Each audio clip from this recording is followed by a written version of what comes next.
Hello दोस्तों, आज के इस वीडियो में हम करंट अफेयर शुरू करेंगे और संस्कृति आईएएस का करंट अफेयर है।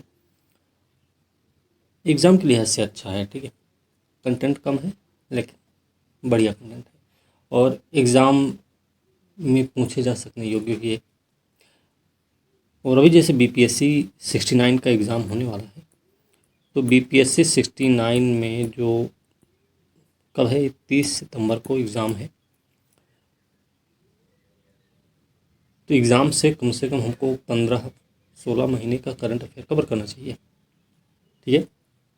अभी हम शुरुआत कर रहे हैं जून 2023 से, लेकिन इससे पहले वाले भी, मतलब हम अप्रैल 2022 से लेकर जो अगस्त 2023 तक का करंट अफेयर कवर करेंगे, ठीक है। सारा कंटेंट यहीं से होगा। अब इसमें जैसे मैगज़ीन है, तो मैगज़ीन में क्या है कि बहुत सारा सब कुछ दिया गया है। इसमें आप देखेंगे, इसमें तो मेंस के लिए भी कंटेंट है, सी सेट निबंध के लिए भी है इसमें, है ना। तो हमें, क्योंकि मेंस और एस से तो अभी देखना नहीं है, तो हमें सिर्फ पीटी पर ही ध्यान रखना है, क्योंकि अब बहुत पास में एग्ज़ाम है, ठीक है। तो उसके हिसाब से हमें सिर्फ और सिर्फ प्री का ही पढ़ना चाहिए, मुख्य परीक्षा का हमें छोड़ देना चाहिए कंटेंट, ठीक है। वो बाद में देखा जाएगा, या अभी जो प्रश्न करवाए जा रहे हैं मेंस की प्रैक्टिस जो हो रही, जो 25 जुलाई तक लगभग चलेगी, 25 जुलाई तक जो प्रैक्टिस चलेगा बीपीएससी 69 मेंस के लिए, उसके माध्यम से हम लगभग कवर कर देंगे इसका, ठीक है। तो फिलहाल हम यहाँ पे जो शुरुआत करेंगे, उस सबसे पहले इतिहास, कला और संस्कृति से इसकी शुरुआत करेंगे। सबसे पहले बात करेंगे इसमें पुथंडू उत्सव का। ग्रेगोरियन कैलेंडर के अनुसार 14 अप्रैल को मनाया जाता है। तमिल कैलेंडर के अनुसार चिथिराई महीना का पहला दिन होता है पुथंडू, ठीक है। इसका उद्भव हुआ था चोल काल में, याद रखना है। तमिल नववर्ष के रूप में मनाया जाता है और तमिलनाडु के साथ साथ ये मनाया जाता है श्रीलंका और मलेशिया में भी। ऐसी मान्यता है कि भगवान ब्रह्मा ब्रह्मांड का निर्माण शुरू किए थे और भगवान इंद्र शांति सुनिश्चित करने के लिए जमीन पर आए थे, ठीक है। नववर्ष की शुभकामनाओं को तमिल लोग पुत्तु वट्टुका या इया पुत्तु नलवत्तुका कहते हैं। इसमें मंगई पचड़ी नामक व्यंजन बनाया जाता है। ध्यान रखना, इसका सेवन जीवन में सद्भावना और संतुलन का प्रतीक माना जाता है। इसी दिन क्या होता है कि भाई मथुरई के मीनाक्षी मंदिर में चिथिराई थिरुविजा मनाया जाता है, जो देवी मीनाक्षी और भगवान सुंदरेश्वर के राज्याभिषेक का एक उत्सव भी होता है। तो हमें ये भी याद हो गया कि चिथिराई थिरुविजा क्या होता है ना। चलिए आगे है त्रिशूर पूरम उत्सव है। ये क्या है? अब ये देखिए, त्रिशूर पूरम की बात हो रही थी, ये केरल से संबंधित होगा। केरल में मलयालम महीना मेदोम है। मेदोम मतलब होता है अप्रैल और मई के दौरान, ठीक है। ये ध्यान रखना, किया जाता है इसका आयोजन। इसमें ध्यान रखना कि इसकी शुरुआत कोचीन के महाराजा थे राम वर्मा, जिनका कार्यकाल था 1790 से 1805 के बीच में। इन्होंने इसकी शुरुआत की थी। वडक्कुनाथन मंदिर पर ये केंद्रित है, जहां भगवान शिव को श्रद्धा अर्पित करने के लिए जुलूस निकाला जाता है, ठीक है। आगे देखेंगे, यांगली उत्सव है। तो यांगली उत्सव तिवा जनजाति के द्वारा मनाया जाता है। ध्यान रखना है, तिवा जनजाति के द्वारा मनाया जाता है यांगली उत्सव। तो यांगली उत्सव का संबंध कहाँ से? कृषि से है, ठीक है, क्योंकि उनकी अर्थव्यवस्था का आधार कृषि है। अब ये ध्यान रखना कि ये जो जनजाति है तिवा, ये असम के कार्बी आंगलॉन्ग जिले में ये त्यौहार मनाती है, ठीक है। तिवा जनजाति सबसे महत्वपूर्ण उत्सव में से, तिवा जनजाति के लिए सबसे महत्वपूर्ण उत्सव में से एक है यांगली उत्सव। इसका आयोजन जो होता है भाई, अब देखिए, प्रत्येक 5 वर्ष में किया जाता है। हर साल नहीं होता, प्रत्येक 5 वर्ष में होता है। थोड़ा ये ध्यान रखना है, ठीक है। और तिवा जनजाति के बारे में देखें तो इनको लालुंग भी कहा जाता है। ये आसाम मेघालय में निवास करने वाले स्वदेशी समुदाय हैं और अरुणाचल प्रदेश मणिपुर के भी कुछ भागों में पाए जाते हैं, ठीक है। इनके द्वारा जो और भी त्यौहार मनाए जाते हैं, उनमें 3 पीसू, जिसको आप बिहू कहते हैं, बोरोट है, वांचुआ है, सोगरा पूजा है, लंगखोन पूजा है, जोनबिल मेला है, कबला, ये सारे त्यौहार इन्हीं तिवा जनजाति के द्वारा मनाया जाता है, ठीक है। आगे बात करेंगे गोंड पेंटिंग। गोंड पेंटिंग को जीआई टैग भी मिला हुआ, मध्य प्रदेश की प्रसिद्ध पेंटिंग है। इसके बारे में अगर देखें तो गोंड आदिवासी समुदाय की प्रसिद्ध लोक कला है और गोंड आदिवासी समुदाय की संस्कृति को संरक्षित और संप्रेषित करती है। और गोंड पेंटिंग का जो मुख्य स्रोत है वो है डिंडोरी जिला, आपको ये ध्यान रखना है। इसकी विषय वस्तु क्या है? प्रकृति से जुड़ी हुई है भैया। इसमें पेड़ पौधे, जानवर, चंद्रमा, सूरज, पौराणिक कहानियाँ, स्थानीय देवता, लोक कथाएं, ये सब इसमें दिखाई जाती हैं, ठीक है। गोंड जनजाति के बारे में बात करें तो भारत का सबसे बड़ा आदिवासी समूह है। इसे अनुसूचित जनजाति का दर्जा मिला हुआ है। ये जनजाति कहाँ कहाँ पाई जाती है तो मध्य प्रदेश, महाराष्ट्र, तेलंगाना, आंध्र प्रदेश, बिहार, उड़ीसा राज्य में पाई जाती है। इनकी भाषा है गोंडी, और गोंडी जो है वो द्रविड़ भाषा समूह से संबंधित है। एक है गुड फ्राइडे समझौता। पूछा जा सकता है गुड फ्राइडे समझौता किनके बीच हुआ था। तो पहली बात तो ध्यान रखना, इसकी 25वीं वर्षगांठ मनाई गई है। कहाँ? उत्तरी आयरलैंड की राजधानी बेलफास्ट का दौरा किया है अमेरिकी राष्ट्रपति ने। ठीक है, ये 10 अप्रैल 1998 को उत्तरी आयरलैंड के गुड और ब्रिटेन, ठीक है, तथा आयरलैंड की सरकारों के बीच गुड फ्राइडे समझौता हुआ था। थोड़ा सा ये हमें ध्यान रखना है। ओके, आगे चलते हैं। इसमें ज़्यादा देखने की जरूरत नहीं है। भूगोल से संबंधित बात करें, हक्की पिक्की समुदाय, ये भारत से ही संबंधित है और अभी सूडान में गृह युद्ध चल रहा था। सूडान अभी गृह युद्ध का सामना कर रहा था, तो उस समय भारत का हक्की पिक्की समुदाय भी इसका शिकार हुआ है।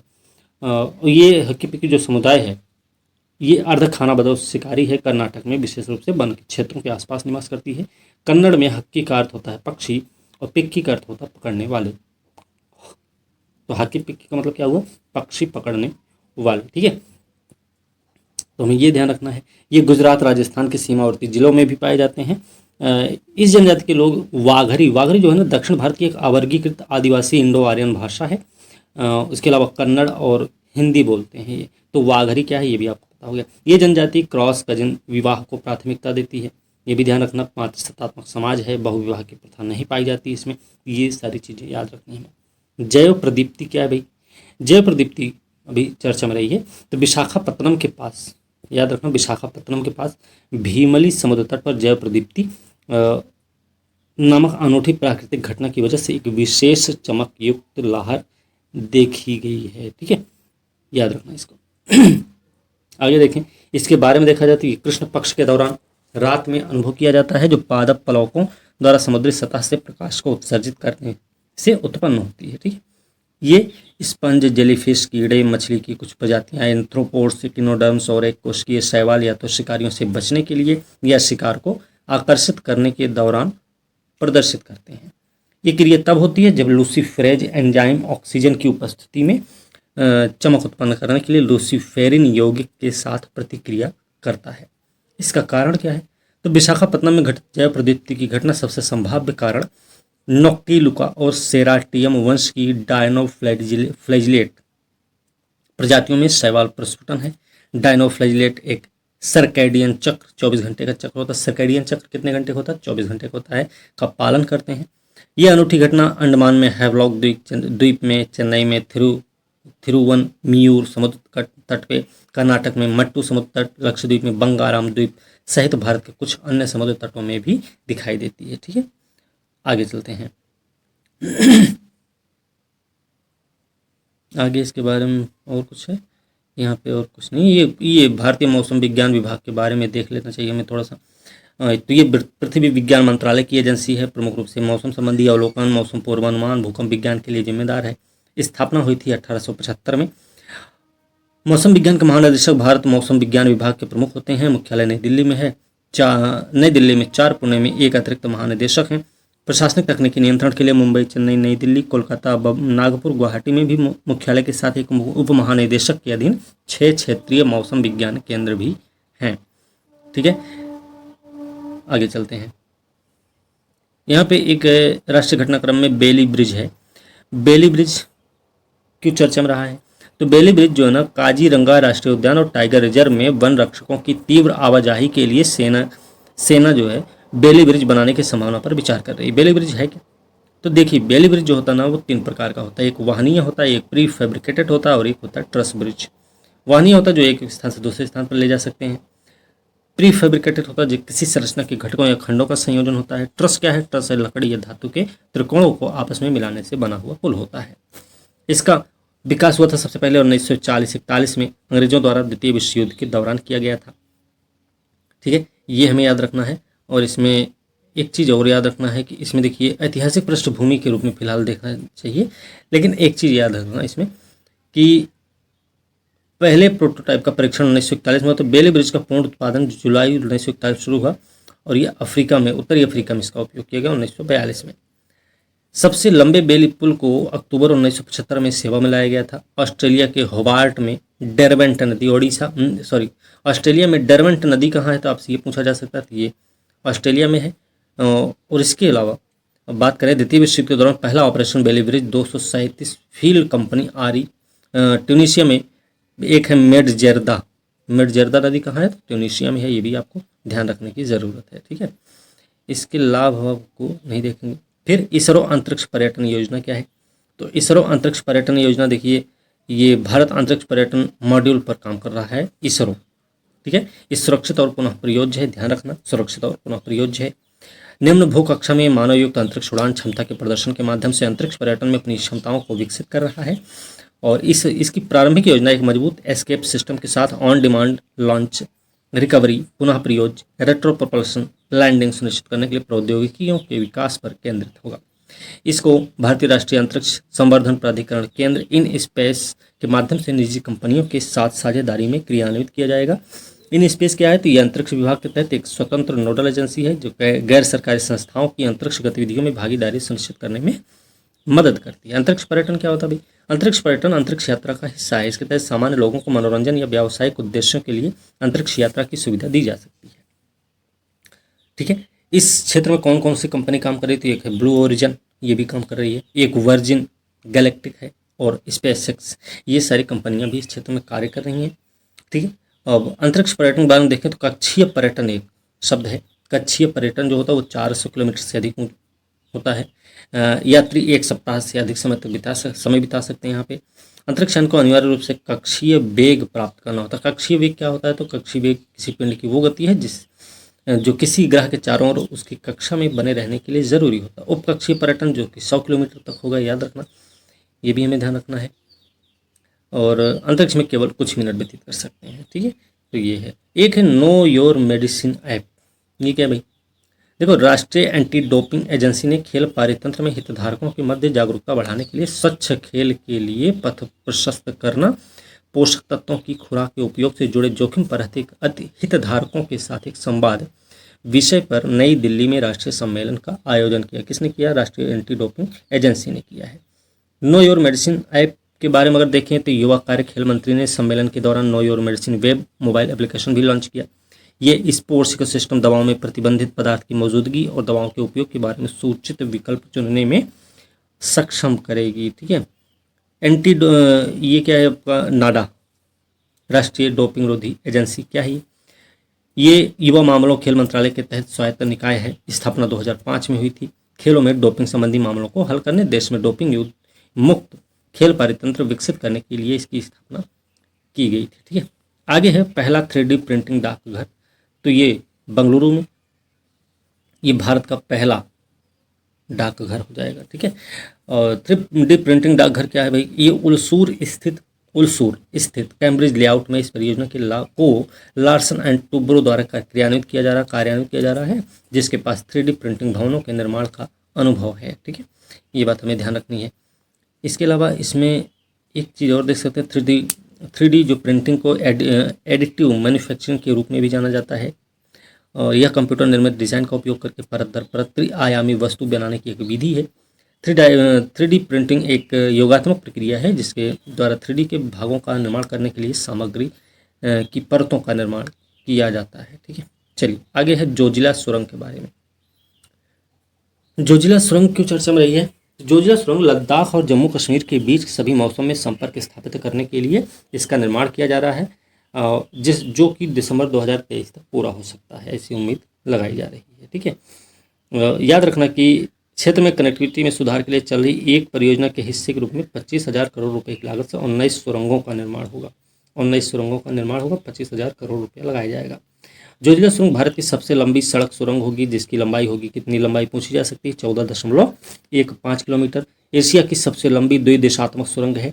जोजिला जो है दर्रा लद्दाख के कारगिल जिले में स्थित एक उच्च पर्वतीय दर्रा है जो लेह और श्रीनगर को जोड़ता है। लद्दाख और कश्मीर के बीच एक महत्वपूर्ण लिंक प्रदान करता है। ठीक है, याद रखना एक चीज़ और, इसके बनने से यात्रा के समय और दूरी में कमी तो आएगी, साथ ही यह NH1 पर श्रीनगर कारगिल लेह खंड को हिमस्खलन से मुक्त भी कर देगी। ठीक है, ये हमको NH1 के बारे में भी ध्यान रखना है। आगे देखेंगे सागर सेतु ऐप क्या है।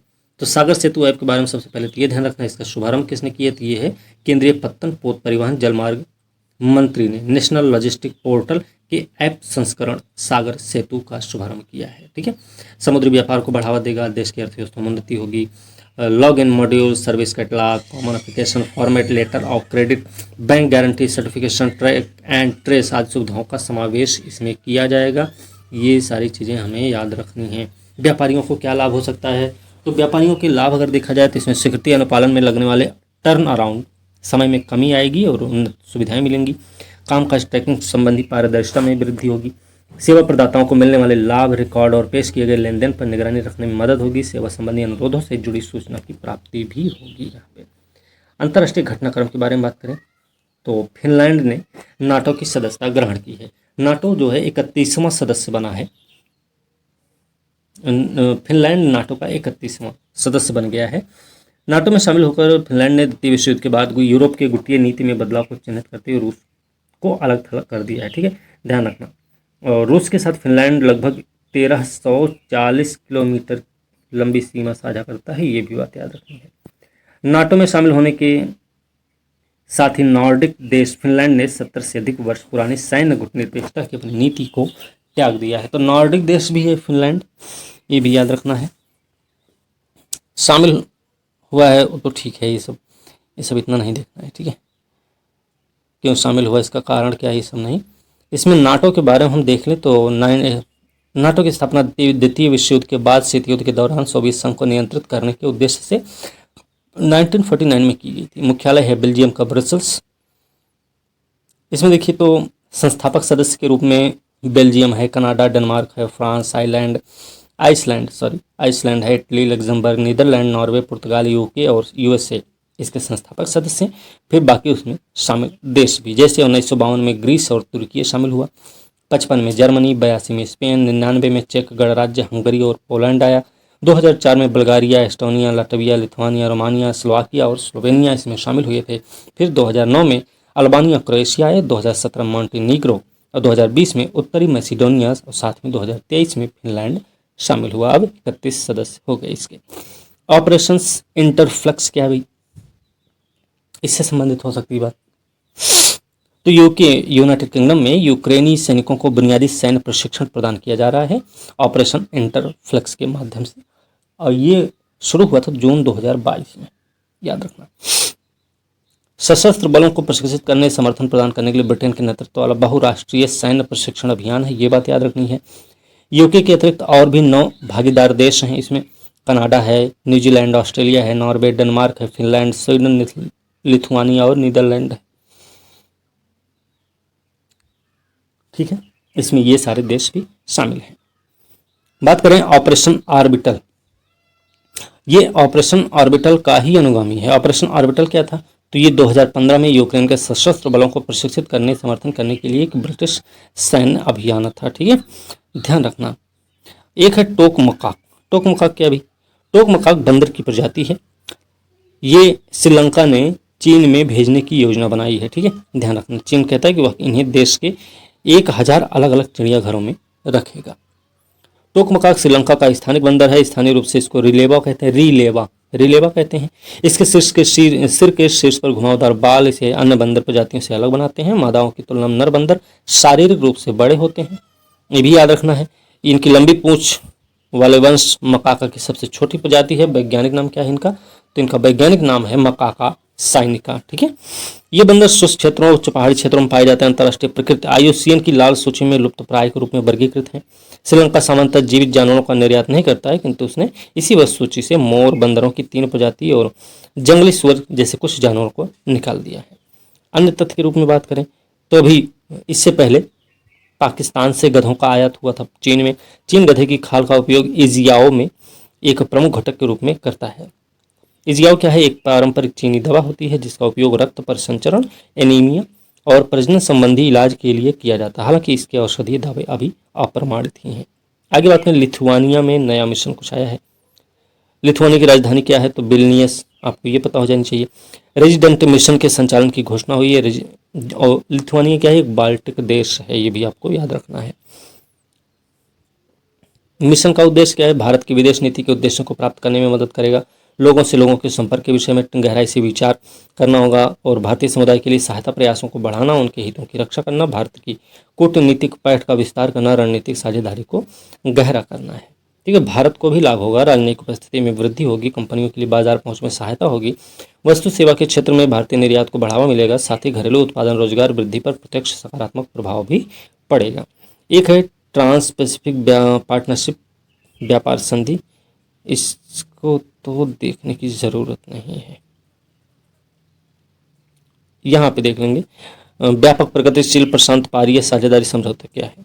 एक मुक्त व्यापार समझौता है जिस पर मार्च 2018 में चिली के सेंटियागो में हस्ताक्षर किया गया था। इसमें 11 देश हैं भैया, ये पूछा जा सकता है। तो इसमें ऑस्ट्रेलिया है, ब्रुनेई है, कनाडा है, Chile, Japan, Malaysia, Mexico, Peru, New Zealand, Singapore, Vietnam इसमें शामिल है। ठीक है, और ये वैश्विक सकल घरेलू उत्पाद का 13% के लिए उत्तरदायी है। ब्रिटेन CPTPP का 12वां सदस्य है। इस साझेदारी की शुरुआत के बाद इसमें शामिल होने वाला पहला देश भी है। संयुक्त राष्ट्र सांख्यिकी पैनल में भारत शामिल हुआ है। इसकी अगर बात करें तो भारत 1 जनवरी 2024 से शुरू होने वाले संयुक्त राष्ट्र सांख्यिकी आयोग के 4 वर्ष की अवधि के कार्यकाल के लिए चुना गया। 1 जनवरी 2024 से शुरू होगा, ध्यान रखना। इसमें भारत ने कोरिया, चीन और UAE को पीछे छोड़ दिया है और उसमें अपनी जगह बना ली। ठीक है, भारत को गुप्त मतदान के माध्यम से, बल्कि जबकि Argentina, Sierra Leone, Slovenia, Ukraine, United Republic और तंजानिया, अमेरिका को मौखिक मतदान बगैर मतपत्र के माध्यम से चुना गया है। और कौन कौन से देश चुने गए हैं? तो भारत तो ही है, उसके साथ अर्जेंटीना है, सियरा लियोन है, स्लोवेनिया है, यूक्रेन है, यूनाइटेड रिपब्लिक ऑफ तंजानिया और अमेरिका इसमें शामिल है। सांख्यिकी विविधता जनसांख्यिकी क्षेत्र में भारत की विशेषज्ञता ने संयुक्त राष्ट्र सांख्यिकी आयोग में से स्थान दिला दिया है। इसके बारे में अगर बात करें, आयोग क्या है, तो यह आयोग वैश्विक सांख्यिकी प्रणाली का सर्वोच्च निकाय जो दुनिया भर के सदस्य देशों के मुख्य सांख्यिकीविदों को एक मंच पर लाता है। इसकी स्थापना 1947 में हुई थी, मुख्यालय न्यूयॉर्क में है। ये हमें थोड़ा सा ध्यान रखना है। और ये अंतर्राष्ट्रीय सांख्यिकी गतिविधियों के लिए शीर्ष निर्णयकारी निकाय भी है। ठीक है, आगे देखें तो इसके सदस्यों में 5 अफ्रीकी देश हैं, एशिया प्रशांत क्षेत्र से 4 हैं, पूर्वी यूरोप से 4, लैटिन अमेरिका करीबियाई क्षेत्र से 4 और पश्चिमी यूरोप से 7 देश शामिल हैं। सरकार की बात करें, नए जिलों का गठन हुआ है। एक चीज़ याद रखना, इस 2011 की जनगणना के समय देश में 593 जिले थे और इस समय 718 जिले हो गए हैं। और अभी हाल में राजस्थान ने कुछ जिलों के 19 नए जिले, 3 नए संभाग बनाने की घोषणा की है राजस्थान सरकार ने। ठीक है, ये थोड़ा सा हमें ध्यान रखना। नए जिलों का निर्माण कितना तार्किक है तो मेंस का टॉपिक हो सकता है फिलहाल, तो इस पे हम बात नहीं करेंगे। ठीक है, आर्थिकी पे देखें तो विभिन्न उत्पादों को GI टैग मिला है। तो उत्पादों के बारे में देखें, उत्तर प्रदेश के उत्पाद क्या है? बनारस का पान है, बनारस कृषि संबंधित बनारस का लंगड़ा आम कृषि बनारस, रामनगर भंटा कृषि संबंधित बनारस का है, रामनगर भाटा जो होता है, सफ़ेद बैंगन ये भरता बनाने के लिए मशहूर है। ठीक है, ठीक है जी, ये हो गया। अब आगे और देख लेते हैं, हाथरस की सींग है, हींग है, हींग हींग जानते होंगे, खाद्य सामग्री हाथरस में है। ये एक जनपद एक ODOP में भी शामिल है भैया, UPPCS वाले अपने थोड़ा सा ध्यान रखेंगे। सजर पत्थर शिल्प हस्तशिल्प है, ये बांदा का है। सजर पत्थर केन नदी से प्राप्त होता है, बांदा जनपद के पश्चिम में बुंदेलखंड क्षेत्र में बहती है।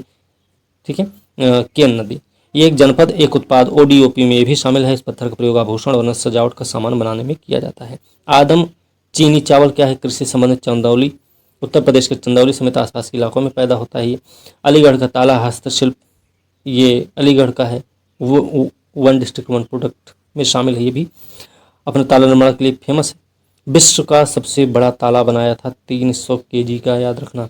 प्रतापगढ़ का आंवला कृषि का है, तो प्रतापगढ़ इसमें है, प्रतापगढ़ से संबंधित है। ये भी 1 डिस्ट्रिक्ट 1 प्रोडक्ट में शामिल है। आंवले की उपज बड़े पैमाने पर यहाँ पे होती है। फिर यहाँ पे एक चीज़ और याद रखना, 2 किस्म के होते हैं, देसी और चकैया। देसी और चकैया क्या है? तो ये आंवले की प्रजाति है। ठीक है, ये भी याद रखना। नगीना काष्ठ शिल्प क्या है? हस्तशिल्प है। ये बिजनौर उत्तर प्रदेश से संबंधित ODOP में भी शामिल है। नगीना में लकड़ी के छोटे खिलौने के साथ ही आभूषण, श्रृंगार बॉक्स, घड़ी, छड़ी ये सब बनते रहते हैं। बखीरा पीतल का बर्तन हस्तशिल्प, संत कबीर नगर। तमिलनाडु की बात करें, मनप्पराई मुरुक्कू खाद्य सामग्री है। तिरुचिरापल्ली जिले में है। कुंबन पैनर अंगूर कृषि से संबंधित है। तो भाई ये तमिलनाडु का प्रसिद्ध पनीर थराचाई है, जिसे कंबम अंगूर भी कहते हैं, कम्बम अंगूर या फिर पनीर थराचाई। इस किस्म को मस्कट हैम्बर्ग के नाम से भी जानते हैं और यह अपनी त्वरित वृद्धि, शीघ्र परिपक्वता के लिए लोकप्रिय है। अंगूर शराब बनाने, स्पिरिट, जैम, डिब्बाबंद अंगूर का रस, किशमिश बनाने के लिए उपयुक्त होता है। कुछ पुरानी बीमारियों के जोखिम को भी कम करता है। मारतंड शहद है, ये प्राकृतिक उत्पाद है भैया। इस शहद को संसाधित करने की विधि अद्वितीय है, क्योंकि इसे छत्तों से निकालकर मोम लेपित ड्रमों में 4 से 9 महीने के लिए संग्रहित किया जाता है, जिससे शहद की गंदगी, अशुद्धियां स्वाभाविक रूप से हटाने में मदद मिलती हैं। ऊटी वर्की है, ये भी खाद्य सामग्री, ये भी तमिलनाडु से संबंधित है। ये बिस्किट है, ऊटी वर्की क्या है, बिस्किट है, और गेहूं के आटे, चावल, सूजी, घी, चीनी, नमक से बनाया जाता है। मन मदुरई पॉटरी है, ये भी तमिलनाडु का ही है, ये भी ध्यान रखना। निगाम कॉटन साड़ी कपड़ा है, ये भी वहीं का है, ठीक है, तमिलनाडु का। ऑथर वेत्रिलई कृषि से संबंधित है। मसालेदार तीखे पान के पत्ते होते हैं ये प्रोटीन, कैल्शियम, आयरन जैसे पोषक तत्वों से भरपूर होते हैं। एक मैलादी की पत्थर नक्काशी हस्तशिल्प है, ये भी वहीं से संबंधित है। मैलादी ग्रेनाइट की उत्कृष्ट मूर्तियों का केंद्र है, जहाँ विभिन्न आकारों में देवताओं की मूर्तियां बनाई जाती है, ग्रेनाइट का प्रयोग करके, ध्यान रखना। सलेम साबूदाना भी तमिलनाडु का है, ये भी याद रखना। सोलवंदन वेत्रिलई कृषि, ये भी पान का पत्ता वैगई नदी बेसिन में स्थित सोलावंदन में उगाया जाता है। थैक्कल रतन कला हस्तशिल्प, ये भी तमिलनाडु से संबंधित है। अब बात करें जम्मू कश्मीर की, तो बसोहली पेंटिंग है, जम्मू कश्मीर से संबंधित है, ये ध्यान रखना। बसोहली पश्मीना ऊनी उत्पाद, ये भी जम्मू कश्मीर से ही संबंधित है। इसमें शॉल, मफलर, साड़ी, ऊनी शॉल, ये सब इसमें बनाए जाते हैं भारी, ठीक है, इनकी भारी मांग होती है। आगे बात करें तो राजौरी चिकरी वुडक्राफ्ट हस्तशिल्प, ये भी है, तो ये भी यही जम्मू कश्मीर से संबंधित है।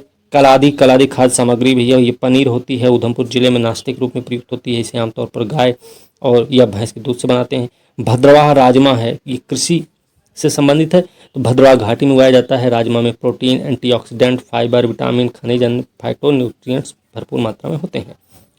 मुश्क बुदजी चावल क्या है, ये कश्मीर घाटी में उगाया जाता है। सुलेई शहद है, मधुमक्खियों द्वारा सुलेई यानी वन तुलसी के परागकणों से इसको उगाया जाता है। रामबन अनारदाना भी वहीं से संबंधित है। अन्य राज्यों में बात करें तो लद्दाख काष्ठ नक्काशी के लिए अपना बड़ा फेमस है। छत्तीसगढ़ नगरी दुबराज चावल के लिए बड़ा फेमस है, याद रखना इसको।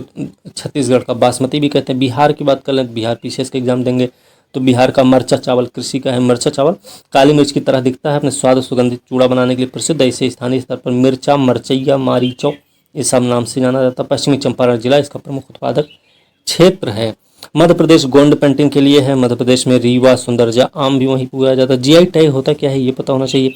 तो जीआई टैग मुख्य रूप से कृषि उत्पाद, प्राकृतिक विनिर्मित वस्तुओं के लिए प्रदान किया जाता है, जिनमें अनूठे गुण, ख्याति या इसके भौगोलिक उद्भव के कारण जुड़ी अन्य लक्षणगत विशेषताएं होती हैं, ठीक है, ये आपको ध्यान रखना। अच्छा, विश्व बौद्धिक संपदा संगठन के अनुसार जीआई टैग एक प्रकार का लेबल होता है जिसमें किसी उत्पाद को विशिष्ट भौगोलिक पहचान दी जाती है। जीआई टैग के बारे में बात करें तो वाणिज्य मंत्रालय के तहत आने वाले उद्योग और आंतरिक व्यापार संवर्धन विभाग द्वारा दिया जाता है। भारत में जीआई टैग के पंजीकरण को वस्तुओं के भौगोलिक संकेतक पंजीकरण और संरक्षण अधिनियम 1999 द्वारा विनियमित किया जाता है और यह अधिनियम 13 सितंबर 2003 को प्रभाव में आया था। मुख्यालय इसका है चेन्नई, तमिलनाडु में। पंजीकरण 10 साल के लिए होता है, 10 साल के बाद इसका नवीनीकरण कराया जाता है, ठीक है। पशुधन बीमा योजना प्रधानमंत्री फसल बीमा योजना की तर्ज पर आधारित है भैया, ये ध्यान रखना है, ठीक है, ये इतना तो ध्यान रखना है हर हालत में। इसके अलावा ध्यान ये रखना है कि वर्तमान में पशुधन बीमा योजना देश के 100 जिलों में क्रियाशील है। इस केंद्र प्रायोजित योजना का प्रबंधन संबंधित राज्य पशुधन विकास बोर्ड द्वारा किया जा रहा है, ये भी याद रखने की जरूरत है। इसे 10वीं पंचवर्षीय योजना के समय 2005, 6 और 6, 7। अब 10वीं पंचवर्षीय योजना कब रही है ये भी आपको पता हो गया। और 11वीं पंचवर्षीय योजना की अवधि में 7, 8 के दौरान 100 चयनित जिलों में पायलट आधार पर लागू किया गया था, ठीक है, ये हम लोग को याद रखना है। डब्बा ट्रेडिंग क्या है भाई, डब्बा ट्रेडिंग किससे संबंधित है? ये देखो, नेशनल स्टॉक एक्सचेंज ने डब्बा ट्रेडिंग में शामिल संस्थाओं को नोटिस जारी कर दिया है, ठीक है, ये हमको याद रखना है। अब ये क्या है, खुदरा निवेशकों को आगाह किया कि वे शेयर बाजार में सांकेतिक, सुनिश्चित या गारंटी रिटर्न देने वाले इन उत्पादों को सब्सक्राइब ना करें या इनमें निवेश ना करें, ठीक है। ये संस्थाएं कानून द्वारा निषिद्ध है। डब्बा ट्रेडिंग में शामिल संस्थाओं के एक्सचेंज द्वारा अधिकृत सदस्यों के रूप में मान्यता नहीं दी गई है। डब्बा ट्रेडिंग क्या होती है? तो डब्बा होता है बॉक्स। ट्रेडिंग से तात्पर्य है अनौपचारिक व्यापार, ठीक है, जो स्टॉक एक्सचेंज के दायरे से बाहर होता है भैया, ठीक है। इसमें क्या होता है, अब देखो यदि कीमत घटकर 900 रुपये होती, मतलब मान लीजिए यहाँ पे देखिए इन्होंने एग्जाम्पल देके बताया है कि कोई निवेशक किसी शेयर पर 1000 रुपये दांव लगाता है और यदि कीमत 1500 हो जाती है तो उसे 500 रुपये का लाभ होता है। वहीं कीमत अगर 900 रुपये कम हो जाती है, 900 रुपये हो जाती है, तो निवेशक को अंतर का भुगतान डब्बा ब्रोकर को करना होता है। ठीक है, इस प्रकार यह निष्कर्ष निकाला जा सकता है ब्रोकर का लाभ जो होता है वो निवेशक के नुकसान के बराबर और हानि निवेशक के लाभ के बराबर होता है। ठीक है, ये बात हमको याद रखना है। चलिए आगे देखेंगे। इसमें डब्बा ट्रेडिंग को प्रतिभूति अनुबंध विनियमन अधिनियम SCRA 1956 की धारा 23 क्लॉज 1 के तहत एक अपराध माना जाता है और दोषी पाए जाने पर 10 साल तक की कैद या 25 करोड़ तक का जुर्माना भी देना हो सकता है या फिर दोनों हो सकता है। पर्यावरण में बात करें तो जिम्नोथोरैक्स तमिलनाडुएंसिस क्या है? ये जिम्नोथोरैक्स तमिलनाडुएंसिस क्या है? तो ये तमिलनाडु के कुड्डालोर तट पर मोरे ईल की एक नई प्रजाति की खोज हुई है, मोरे ईल की। ठीक है, इस प्रजाति का नाम तमिलनाडु के नाम पर जिम्नोथोरैक्स तमिलनाडुएंसिस रखा गया, जबकि इसका सामान्य नाम है तमिलनाडु ब्राउन मोरे। इसके सिर पर छोटे काले धब्बों, शरीर के मध्य भाग पर काले धब्बों की एक पंक्ति के साथ अपने ही वंश की अन्य प्रजातियों से भिन्न है। अन्वेषण सर्वेक्षण के माध्यम से दक्षिण भारत में जिम्नोथोरैक्स वंश का एक पहला रिकॉर्ड एकत्र किया गया। इस नई प्रजाति के मिलने से भारतीय जल में ईल की कुल प्रजाति की संख्या हो गई है 29, यही है। ठीक है, मोरे ईल के बारे में देखें तो मोरे ईल या मुरे नीडे दुनिया भर में पाए जाने वाले ईल्स का एक परिवार है। मोरे ईल सभी उष्णकटिबंधीय और उपोष्णकटिबंधीय समुद्र में पाए जाते हैं। अब बात करें इबिस बिल क्या है? इबिस बिल हिमालयी क्षेत्र में रेत खनन अन्य मानवजनित गतिविधियों के कारण इबिस बिल के आवास का विखंडन हो रहा है, इसलिए चर्चा में रही है। इबिस बिल रिकर्विरोस्ट्रिडे परिवार से संबंधित जल पक्षी है, जिसके पैर लंबे, सिर अपेक्षाकृत छोटा, चोंच इसकी लंबी पतली होती है। ठीक है, ये हमको याद रखना है। अब अगर देखें इसके बारे में, ये अपनी मायावी प्रकृति दुर्लभता के कारण हिमालय के अद्भुत पक्षी के रूप में जाना जाता है। इसे IUCN की लाल सूची में कम चिंताजनक श्रेणी में शामिल किया गया। भारत में इस पक्षी को जम्मू कश्मीर, लद्दाख, उत्तराखंड, सिक्किम, पूर्वोत्तर राज्यों के कुछ स्थलों में दर्ज किया गया है। एक है साइकस पेक्टिनाटा। ये क्या है? तो साइकस पेक्टिनाटा चर्चा में इसलिए रहा क्योंकि हिमालयी क्षेत्र में साइकस पेक्टिनाटा के अस्तित्व को अत्यधिक खतरा है। साइकस पेक्टिनाटा साइकाडेसी परिवार से संबंधित एक सदाबहार ताड़ जैसा पेड़ होता है, वृक्ष होता है। इसमें परागण द्वारा खुली हवा में अनिषेचित बीजों का प्रत्यक्ष निषेचन होता है। सबसे प्राचीन जिम्नोस्पर्म में से एक है और ये संभवतः कार्बोनिफेरस काल के अंत में उत्पन्न हुई है और जुरासिक क्रेटेशियस काल के दौरान सबसे अधिक विविधता तक पहुंच गए थे। अंतर्राष्ट्रीय IUCN ने इसको सुभेद सूची में सुभेद के रूप में सूचीबद्ध कर रखा है। साइकस पेक्टिनाटा में निहित आनुवंशिक जानकारी से वैज्ञानिक अनुसंधान संरक्षण के लिए मूल्यवान बनाती है। खतरा है सजावटी पौधे के रूप में संग्रह करने से और निवास स्थान के विनाश से। एक है बरनवा पारा वन्यजीव अभयारण्य। कहाँ है ये? बरनवा पारा वन्यजीव अभयारण्य है छत्तीसगढ़ में। ये जंगली भैंसों को असम से बरनवा पारा वन्यजीव अभयारण्य में स्थानांतरित किया है, इसलिए ये चर्चा में रहा है। ठीक है, यहाँ पे पाया जाता है। यहाँ पे जो वनस्पतियाँ मिलती हैं वो सागौन है, साल है, मिश्रित वन, ये सब पाए जाते हैं यहाँ पे भैया बरनवा पारा में। इस अभयारण्य की जो जीवन रेखा है वो है बालमेढ़ी। 3 नदियाँ हैं, बालमेढ़ी है, जोंक है, महानदी है। अब बात करें तो बालमेढ़ी की, तो ये पश्चिमी सीमा बनाती है, जबकि जोंक उत्तर पूर्वी सीमा पर बहती है।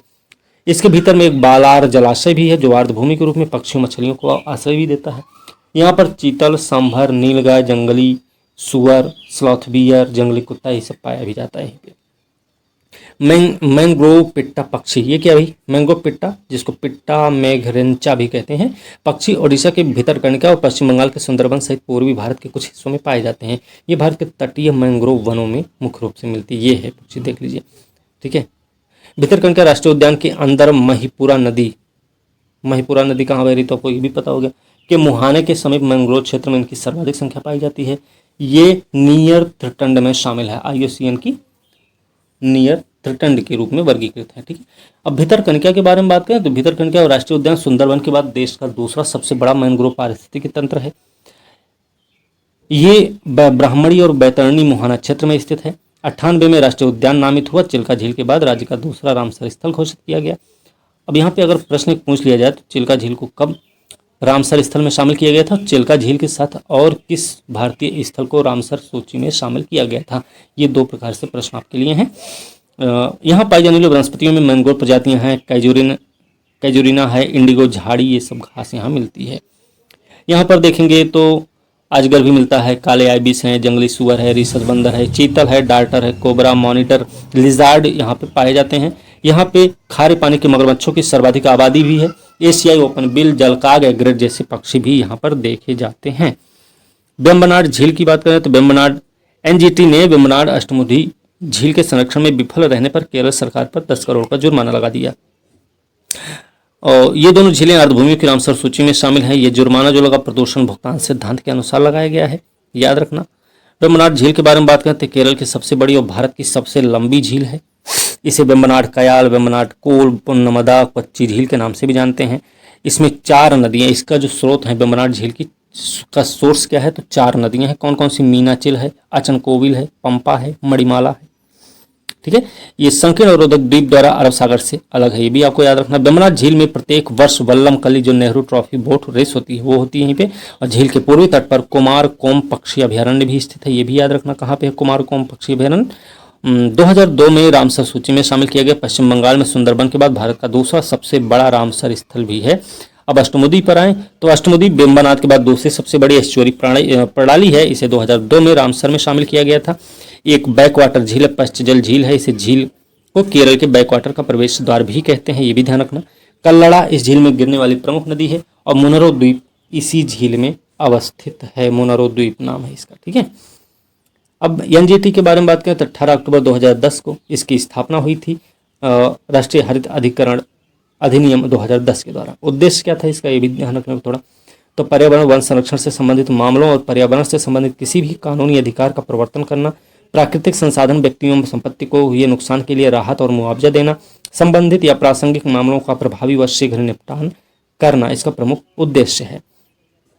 ठीक है, ये अधिकरण सिविल प्रक्रिया संहिता 1908 के तहत निर्धारित प्रक्रिया से बाध्य नहीं होता, किंतु प्राकृतिक न्याय के सिद्धांतों द्वारा निर्देशित होता है। ध्यान रखना, प्रधान पीठ नई दिल्ली में है। 4 अन्य क्षेत्रीय कार्यालय भी भोपाल, पुणे, कोलकाता और चेन्नई में स्थित हैं। ठीक है, आगे बात करें प्रोसोपिस चिलेंसिस, ये क्या है?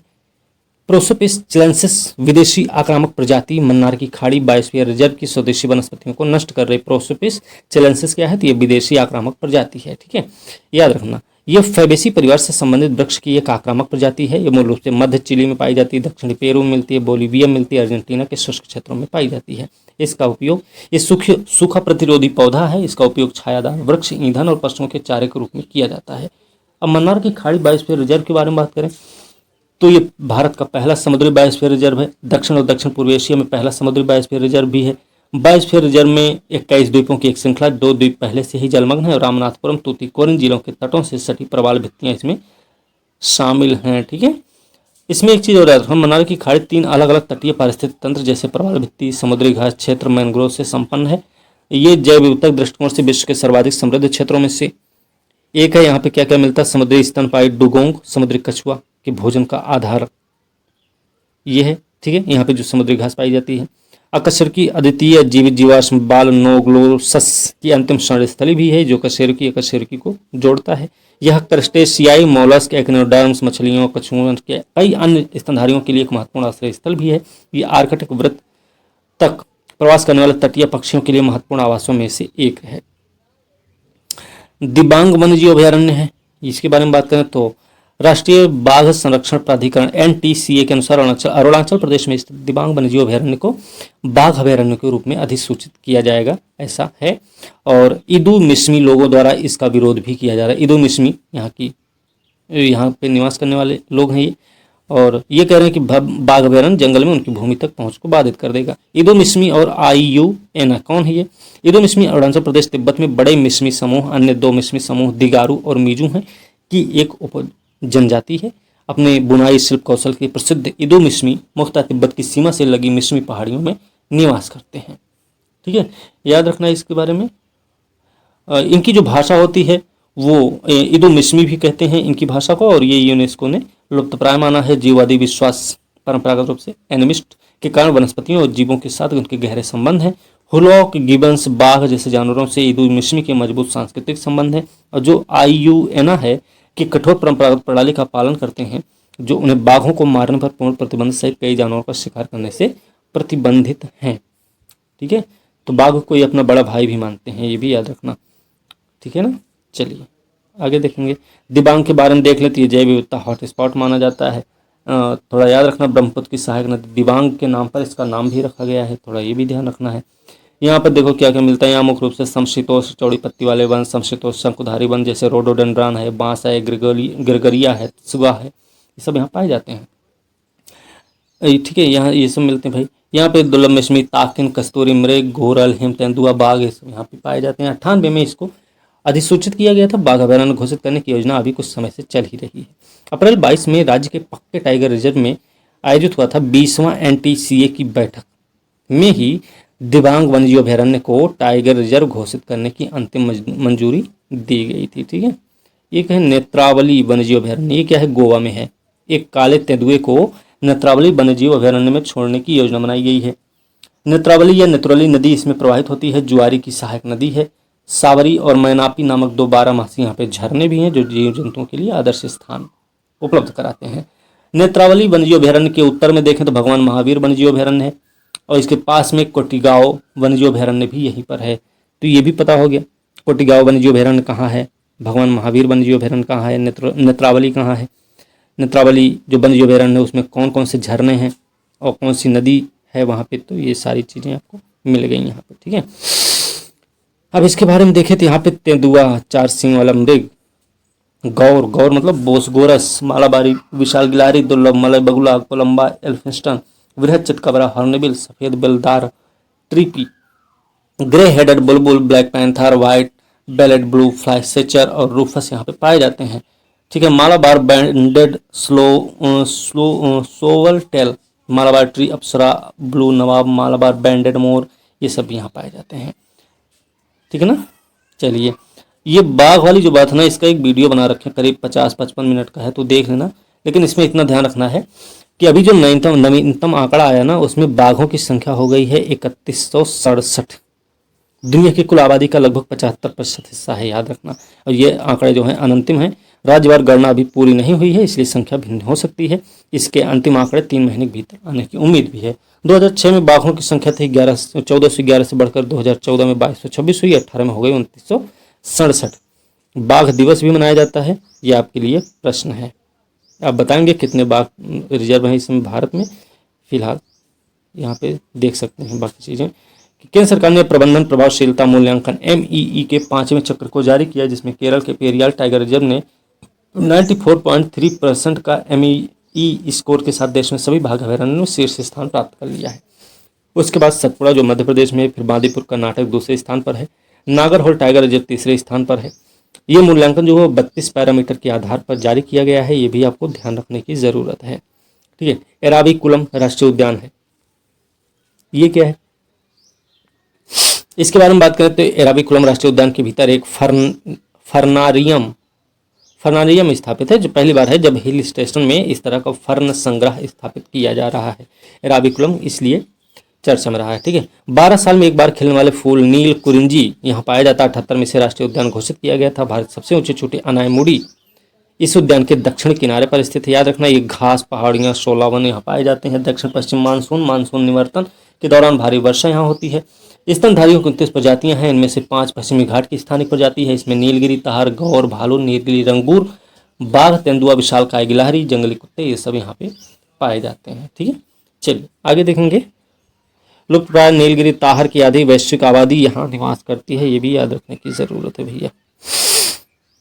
यहाँ अपनी तरह का दुनिया का सबसे बड़ा कीट एटलस मॉथ भी देखा जाता है, जो यहाँ 100 से अधिक प्रकार की तितलियां हैं। बच्चों की 20 प्रजातियां भी देखी जाती हैं। अब फर्न क्या है? फर्न्स एपीफाइटिक परिवार का हिस्सा मृदा रहित स्थिति में स्वाभाविक रूप से बढ़ते हैं। एपीफाइट क्या होता है? अधिपादप वे पौधे होते हैं जो आश्रय के लिए वृक्षों पर निर्भर करते हैं, और लेकिन परजीवी नहीं होते हैं। ये वृक्षों के तने, शाखाओं, दरारों, छाल में उपस्थित मिट्टी में उगते हैं। इन्हें एयर प्लांट भी कहते हैं। ठीक है, ये पौधे पेड़ों से लीचिंग के माध्यम से पानी और पोषक तत्व दोनों लेते हैं।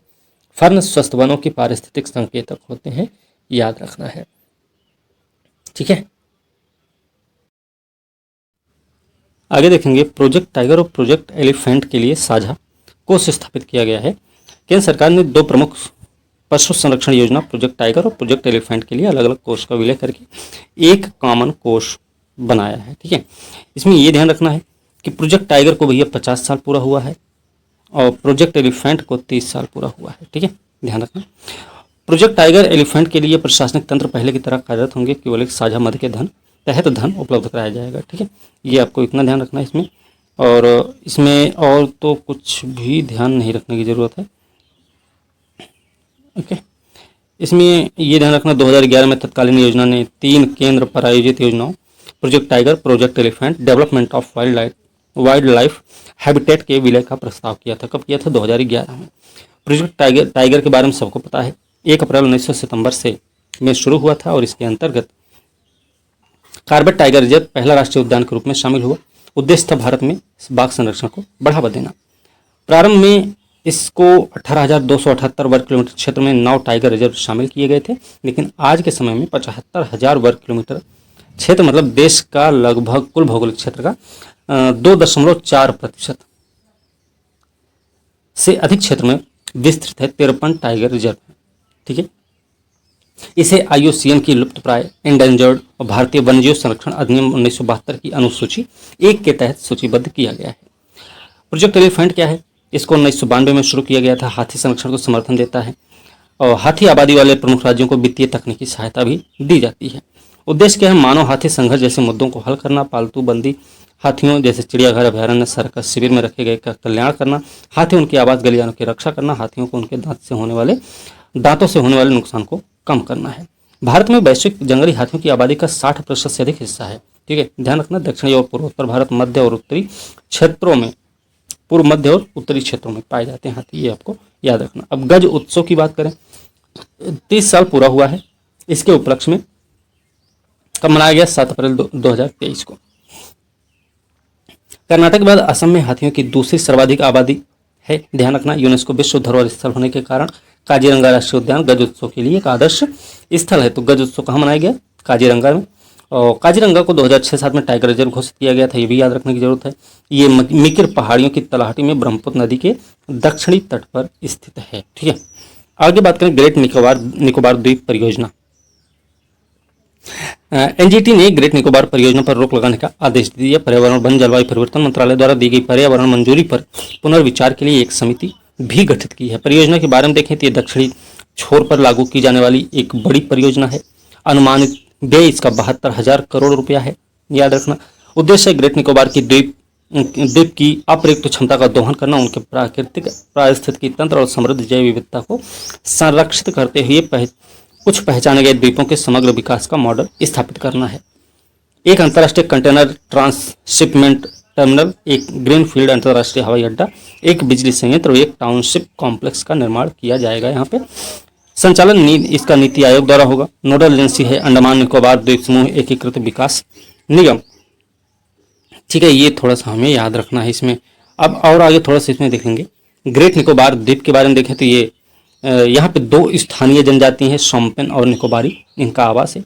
GNI को 89 में बायोस्फीयर रिजर्व घोषित किया गया था। 2013 में यूनेस्को के मैन एंड बायोस्फीयर प्रोग्राम में भी शामिल किया गया था। ठीक है, ये समुद्री जीव, सरीसृप, पक्षी, स्तनधारी, पेड़, फर्न, कीड़े, क्रस्टेशियन, उभयचर का आवास है। निकोबारी मेगापोड की तरह ही यहाँ की स्थानिक प्रजातियाँ हैं। ठीक है, गैलाथिया याद रखना। गैलाथिया नदी कहाँ है? तो यहीं पे है।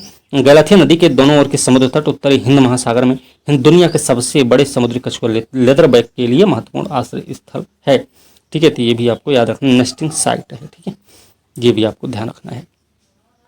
साइंस टेक में बात करें, समय पूर्व जन्म और आनुवंशिक संकेतक, इसमें कुछ नहीं। आनुवंशिक संकेतक क्या है ये थोड़ा सा देख लेंगे। ये आनुवंशिक संकेतक को एक विशिष्ट जीन या DNA अनुक्रम के रूप में परिभाषित किया जाता है, जो क्रोमोसोम पर ज्ञात स्थान के साथ एक पता लगाने योग्य विशेषता उत्पन्न करता है। इसका उपयोग जो होता है ना, परिवार, जनसंख्या, कोशिका प्रजाति, व्यक्ति की पहचान के लिए किया जाता है। सिंगल न्यूक्लियोटाइड पॉलीमॉर्फिज्म का नाम याद रखना है।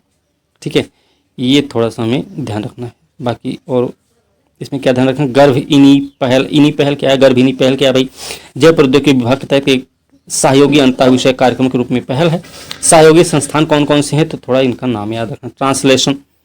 Translational health science and technology institute, national institute of biomedical genomic, क्षेत्रीय जैव प्रौद्योगिकी केंद्र, गुरुग्राम सिविल अस्पताल, सफदरजंग अस्पताल, ये इसके सहयोगी संस्थान है। उद्देश्य माताओं और बच्चे के स्वास्थ्य को बढ़ावा देना, समय पूर्व जन्म के लिए भविष्यवाणी करने वाले साधनों, स्थानीय बीमारियों के लिए सस्ते टीकों को विकसित करना, ये इसका प्रमुख उद्देश्य है। ठीक है, आगे चलते हैं।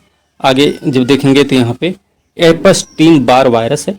ये क्या भाई, हालिया में एक एपस्टीन बार वायरस जो कि कैंसर के रूप में विकसित हो सकता है, ऐसा बताया। हर्पीस वायरस परिवार का सदस्य है, जिसे ह्यूमन हर्पीस वायरस 4 के रूप में भी जाना जाता है। ये शारीरिक तरल पदार्थ विशेषतः लार के माध्यम से फैलता है। ध्यान रखना भैया, लक्षणों में थकान है, बुखार है, गले में सूजन है, प्लीहा का बढ़ना, यकृत में सूजन, दाने निकलना, ये सब इसके लक्षण हैं। ठीक है, ये आपको ध्यान रखना है। ये वायरस मोनोन्यूक्लियोसिस और अन्य बीमारियां पैदा कर सकता है। वर्तमान में एपस्टीन बार वायरस संक्रमण से बचाव के लिए कोई टीका उपलब्ध नहीं है, ये भी आपको ध्यान में रखना है। PSLV C-55 का सफल प्रक्षेपण हुआ है। कहाँ से हुआ? श्रीहरिकोटा, कहाँ? आंध्र प्रदेश, सतीश धवन अंतरिक्ष केंद्र से किया गया है। ध्यान रखना, सिंगापुर के 2 उपग्रहों को कक्षा में स्थापित किया गया है। ठीक है, ध्यान रखना। इसरो की वाणिज्यिक शाखा न्यू स्पेस इंडिया लिमिटेड का एक समर्पित वाणिज्यिक मिशन है, ये भी आपको याद रखना है। और पृथ्वी अवलोकन उपग्रह है टेल EOS-2 इस मिशन का प्राथमिक उपग्रह रहा, जबकि ल्यूमलाइट 4 एक प्रौद्योगिकी प्रदर्शन नैनो उपग्रह है। ठीक है, कौन सा क्या है वो भी आपको पता होगा। एक अन्य आकर्षण PSLV ऑर्बिटल प्रायोगिक मॉड्यूल है। यह मिशन कक्षीय मंच के रूप में PS4 चरण का उपयोग करके कक्षा में वैज्ञानिक प्रयोग करेगा, ये भी आपको ध्यान रखने की जरूरत है। TLEOS-2 क्या है भाई? इसका उपयोग सिंगापुर सरकार की विभिन्न एजेंसियों की उपग्रह मानचित्र आवश्यकताओं के लिए किया जाएगा। सिंथेटिक अपर्चर रडार पेलोड से लैस है। सिंथेटिक अपर्चर रडार क्या होता है? एक प्रकार की सक्रिय रडार इमेजिंग तकनीक होती है जो लक्ष्य क्षेत्र की हाई रेजोल्यूशन 3D छवि बनाने के लिए रडार एंटीना की गति का उपयोग करती है। ठीक है, ल्यूमलाइट 4 क्या है? ये सिंगापुर की ई नेविगेशन समुद्री सुरक्षा को बढ़ावा देना और वैश्विक शिपिंग समुदाय को लाभान्वित करने के उद्देश्य से इसको लॉन्च किया गया है। ठीक है, ल्यूमलाइट 4। अब POEM प्लेटफॉर्म क्या है ये भी आपको पता होना चाहिए। तो PSLV ऑर्बिटल प्रायोगिक मॉड्यूल एक ऐसा प्लेटफॉर्म होता है जो ध्रुवीय उपग्रह प्रक्षेपण यान के अंतिम चरण को एक प्रायोगिक प्लेटफॉर्म में बदल देता है। PSLV 4 चरणों वाला रॉकेट होता है, ध्यान रखना, जिसके पहले 3 चरण वापस समुद्र में गिर जाते हैं। वहीं अंतिम चरण उपग्रह को कक्षा में लॉन्च करने के बाद अंतरिक्ष अपशिष्ट के रूप में परिवर्तित हो जाता है। ठीक है, एक शब्द है स्मोक बम। स्मोक बम क्या होता है? जापान के प्रधानमंत्री फुमियो किशिदा पर स्मोक बम से हमला किया गया है, याद रखना। और ऐसा धमाका इसमें नहीं होता जो शारीरिक क्षति पहुंचाए, हालांकि इससे उत्पन्न होने वाला धुआं आंखों और फेफड़ों के लिए नुकसानदेह हो सकता है। स्मोक बम से जो धुआं निकलता है उसमें जिंक क्लोराइड होता है, जिंक ऑक्साइड होता है, हाइड्रोक्लोरिक एसिड होता है, हेक्साक्लोरोइथेन, कैल्शियम क्लोराइड और एल्यूमिनियम इसमें शामिल होते हैं। ठीक है, इसमें इसे बनाने में फास्फोरस का यूज होता है। 13वीं शताब्दी में मंगोल आक्रमणों के दौरान जापान में स्मोक बम का इस्तेमाल सामान्य सी बात थी, लेकिन आधुनिक स्मोक बम का आविष्कार 1848 में वैज्ञानिक रॉबर्ट एल ने किया था। ये भी आपसे प्रश्न पूछा जा सकता है। ठीक है, आगे देखेंगे। रंगीन धुआं उत्पन्न करने के लिए एक ऑक्सीडाइजर, आमतौर पर पोटेशियम नाइट्रेट, ईंधन प्राय शर्करा, मंदक जैसे सोडियम बाइकार्बोनेट और एक पाउडर कार्बनिक डाई का प्रयोग किया जाता है। इसमें मिश्रण के जलने से डाई उबल जाती है और मिश्रण को बाहर कर देती है, वातावरण में संघनित होकर सूक्ष्म विच्छिन्न कण युक्त धुएं का निर्माण भी करती है। इसका उपयोग क्या है? तो छिपने दुश्मनों में भ्रम पैदा करने के लिए होता है। और रंगीन स्मोक बम से रेस्क्यू और हमले से जुड़े संकेत भी प्रदान किए जाते हैं। गामा किरण प्रस्फुट है, ये क्या है भाई? तो नासा के वैज्ञानिकों ने ऐसी खोज कोई की है। नासा के वैज्ञानिकों ने सौरमंडल में गामा किरण प्रस्फोट का अवलोकन किया है। इसे नाम दिया गया क्या? GRB 221009A। ठीक है, ध्यान रखना। ये जो घटना हुई ना, ये अत्यधिक चमकीला था, जिसके कारण अंतरिक्ष में गामा किरण उपकरणों ने अस्थायी रूप से कार्य करना बंद कर दिया था। ठीक है, ये अल्पकालिक प्रस्फोट है, ध्यान रखना। प्रकाश का सबसे ऊर्जावान रूप है, ये भी याद रखने की जरूरत है। सुपरनोवा की तुलना में सैकड़ों गुना अधिक चमकीला होता है, ये भी आपको ध्यान रखना है। इसके दौरान एक प्रस्फोट होता है जिसे सुपरनोवा कहा जाता है। साथ ही परिणामी ब्लैक होल अवशिष्ट गैस धूल के एक विशाल बादल में परिवर्तित हो जाता है। ठीक है, ये भी आपको याद रखना है। चलिए आगे देखेंगे। स्काई कैनवस प्रोजेक्ट क्या है? ये टोक्यो की कंपनी है। ALE कृत्रिम उल्कापात कर सकने वाले छोटे उपग्रहों को लॉन्च करने की योजना बना रही है। कौन? ALE। इसको नाम दिया गया स्काई कैनवस। ठीक है, याद रखना, कंपनी द्वारा उल्का प्रतिकृति कणों को छोटे उपग्रहों द्वारा पृथ्वी से लगभग 400 किलोमीटर ऊपर एक निम्न पृथ्वी कक्षा में स्थापित किया जाएगा। ठीक है, व्यास होगा 0.4 इंच मतलब 1 सेंटीमीटर और द्रव्यमान होगा कुछ ग्राम के। ये 2025 में विश्व का पहला कृत्रिम उल्कापात कराया जाएगा, ये भी याद रखना 2025 की बात है। मेजोस्फीयर में वायुमंडलीय डाटा एकत्र करने के लिए इसको डिजाइन किया गया है वायुमंडल की तीसरी परत में। मेजोस्फीयर समताप मंडल के ऊपर और ताप मंडल के नीचे होता है, ये भी आपको पता होना चाहिए। ठीक है, अब प्राकृतिक उल्कापात के बारे में आपको पता ही होगा, ये तब होता है जब किसी धूमकेतु क्षुद्र ग्रह द्वारा छोड़े गए मलबे के पथ से होकर कोई ग्रह गुजरता है। ठीक है, धूमकेतुओं द्वारा सूर्य की परिक्रमा करते समय उत्सर्जित चट्टानों और बर्फ के टुकड़े को हम उल्का कहते हैं, ये भी आपको होता है, ध्यान रखना है। अच्छा, एक चीज़ और याद रखना, परसिड्स उल्कापात हर साल अगस्त में होता है, जैसे पहली बार 2000 में से पहले चीनी इतिहास में दर्ज किया गया था। ठीक है, 2000 वर्ष पूर्व चीनी इतिहास में दर्ज किया गया था। टेरान 1 रॉकेट क्या है? ये 3D प्रिंटेड रॉकेट टेरान 1 ने अपनी पहली अंतरिक्ष उड़ान भरी है, ये दूसरे चरण में विफल हो गया था, ये भी आपको ध्यान रखना है।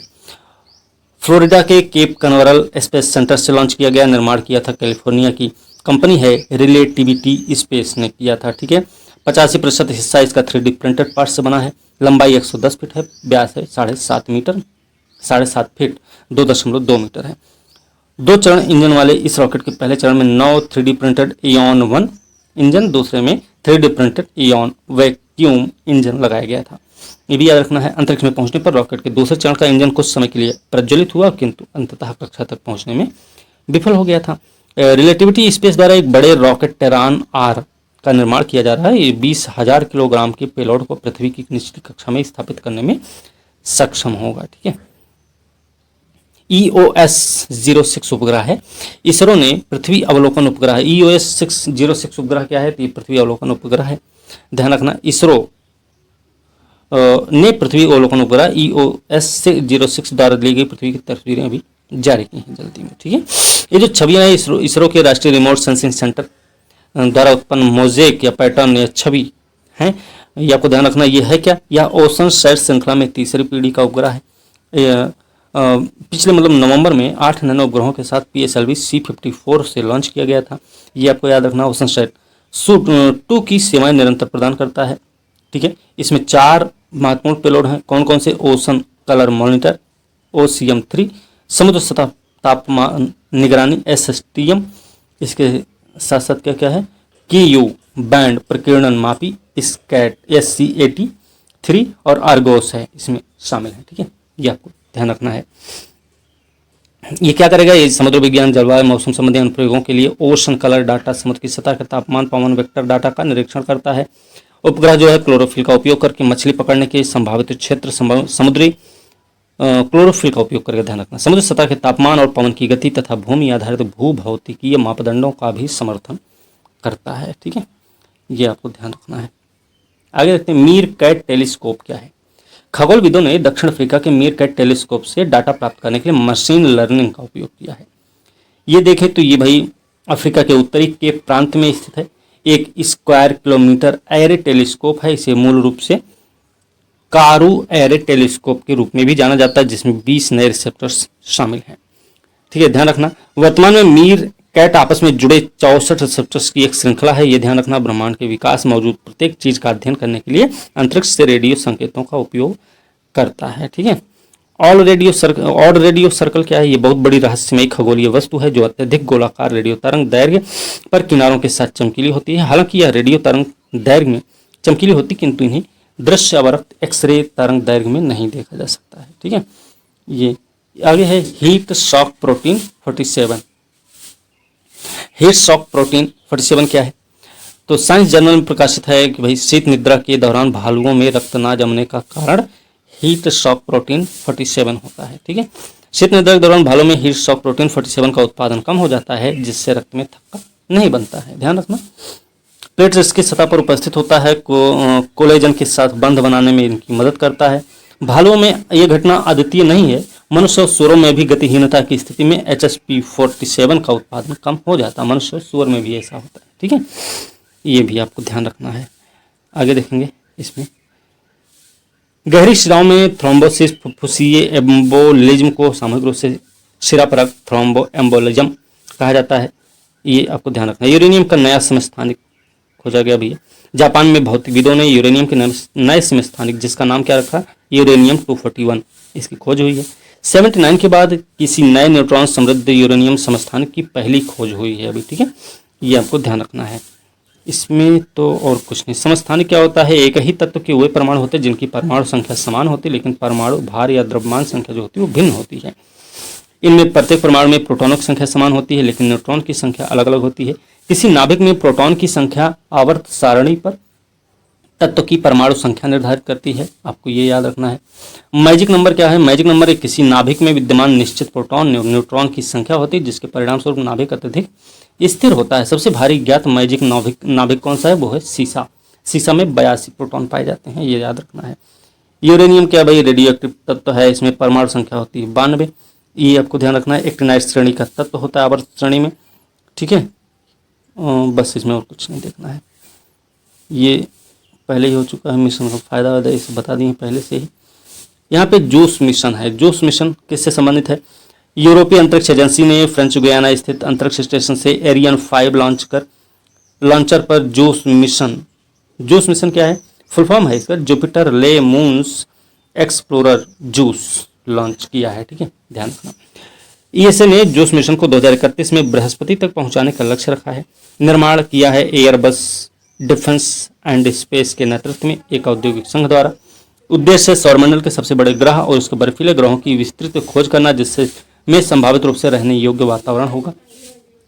ये बृहस्पति की उत्पत्ति, इतिहास, विकास को समझने की कोशिश करके इसकी एक व्यापक तस्वीर भी पेश करेगा, ठीक है। इसमें याद रखना, जोस जो है ना, रिमोट सेंसिंग, भूभौतिकी अन्य उपकरणों का उपयोग करके बृहस्पति ग्रह और उसके 3 बड़े जल धारण करने वाले चंद्रमा जैसे गैनीमीड है, कैलिस्टो है, यूरोपा का विस्तृत अवलोकन भी करेगा, ओके, ये आपको ध्यान रखना है।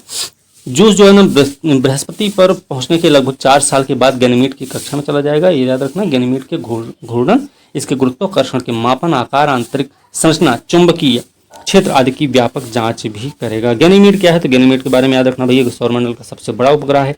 ये प्लूटो और बुध जैसे ग्रहों से भी बड़ा है, या एकमात्र उपग्रह जिसका अपना चुंबकीय क्षेत्र भी है, ये भी आपको इसकी विशेषता के रूप में याद रखना है, ठीक है।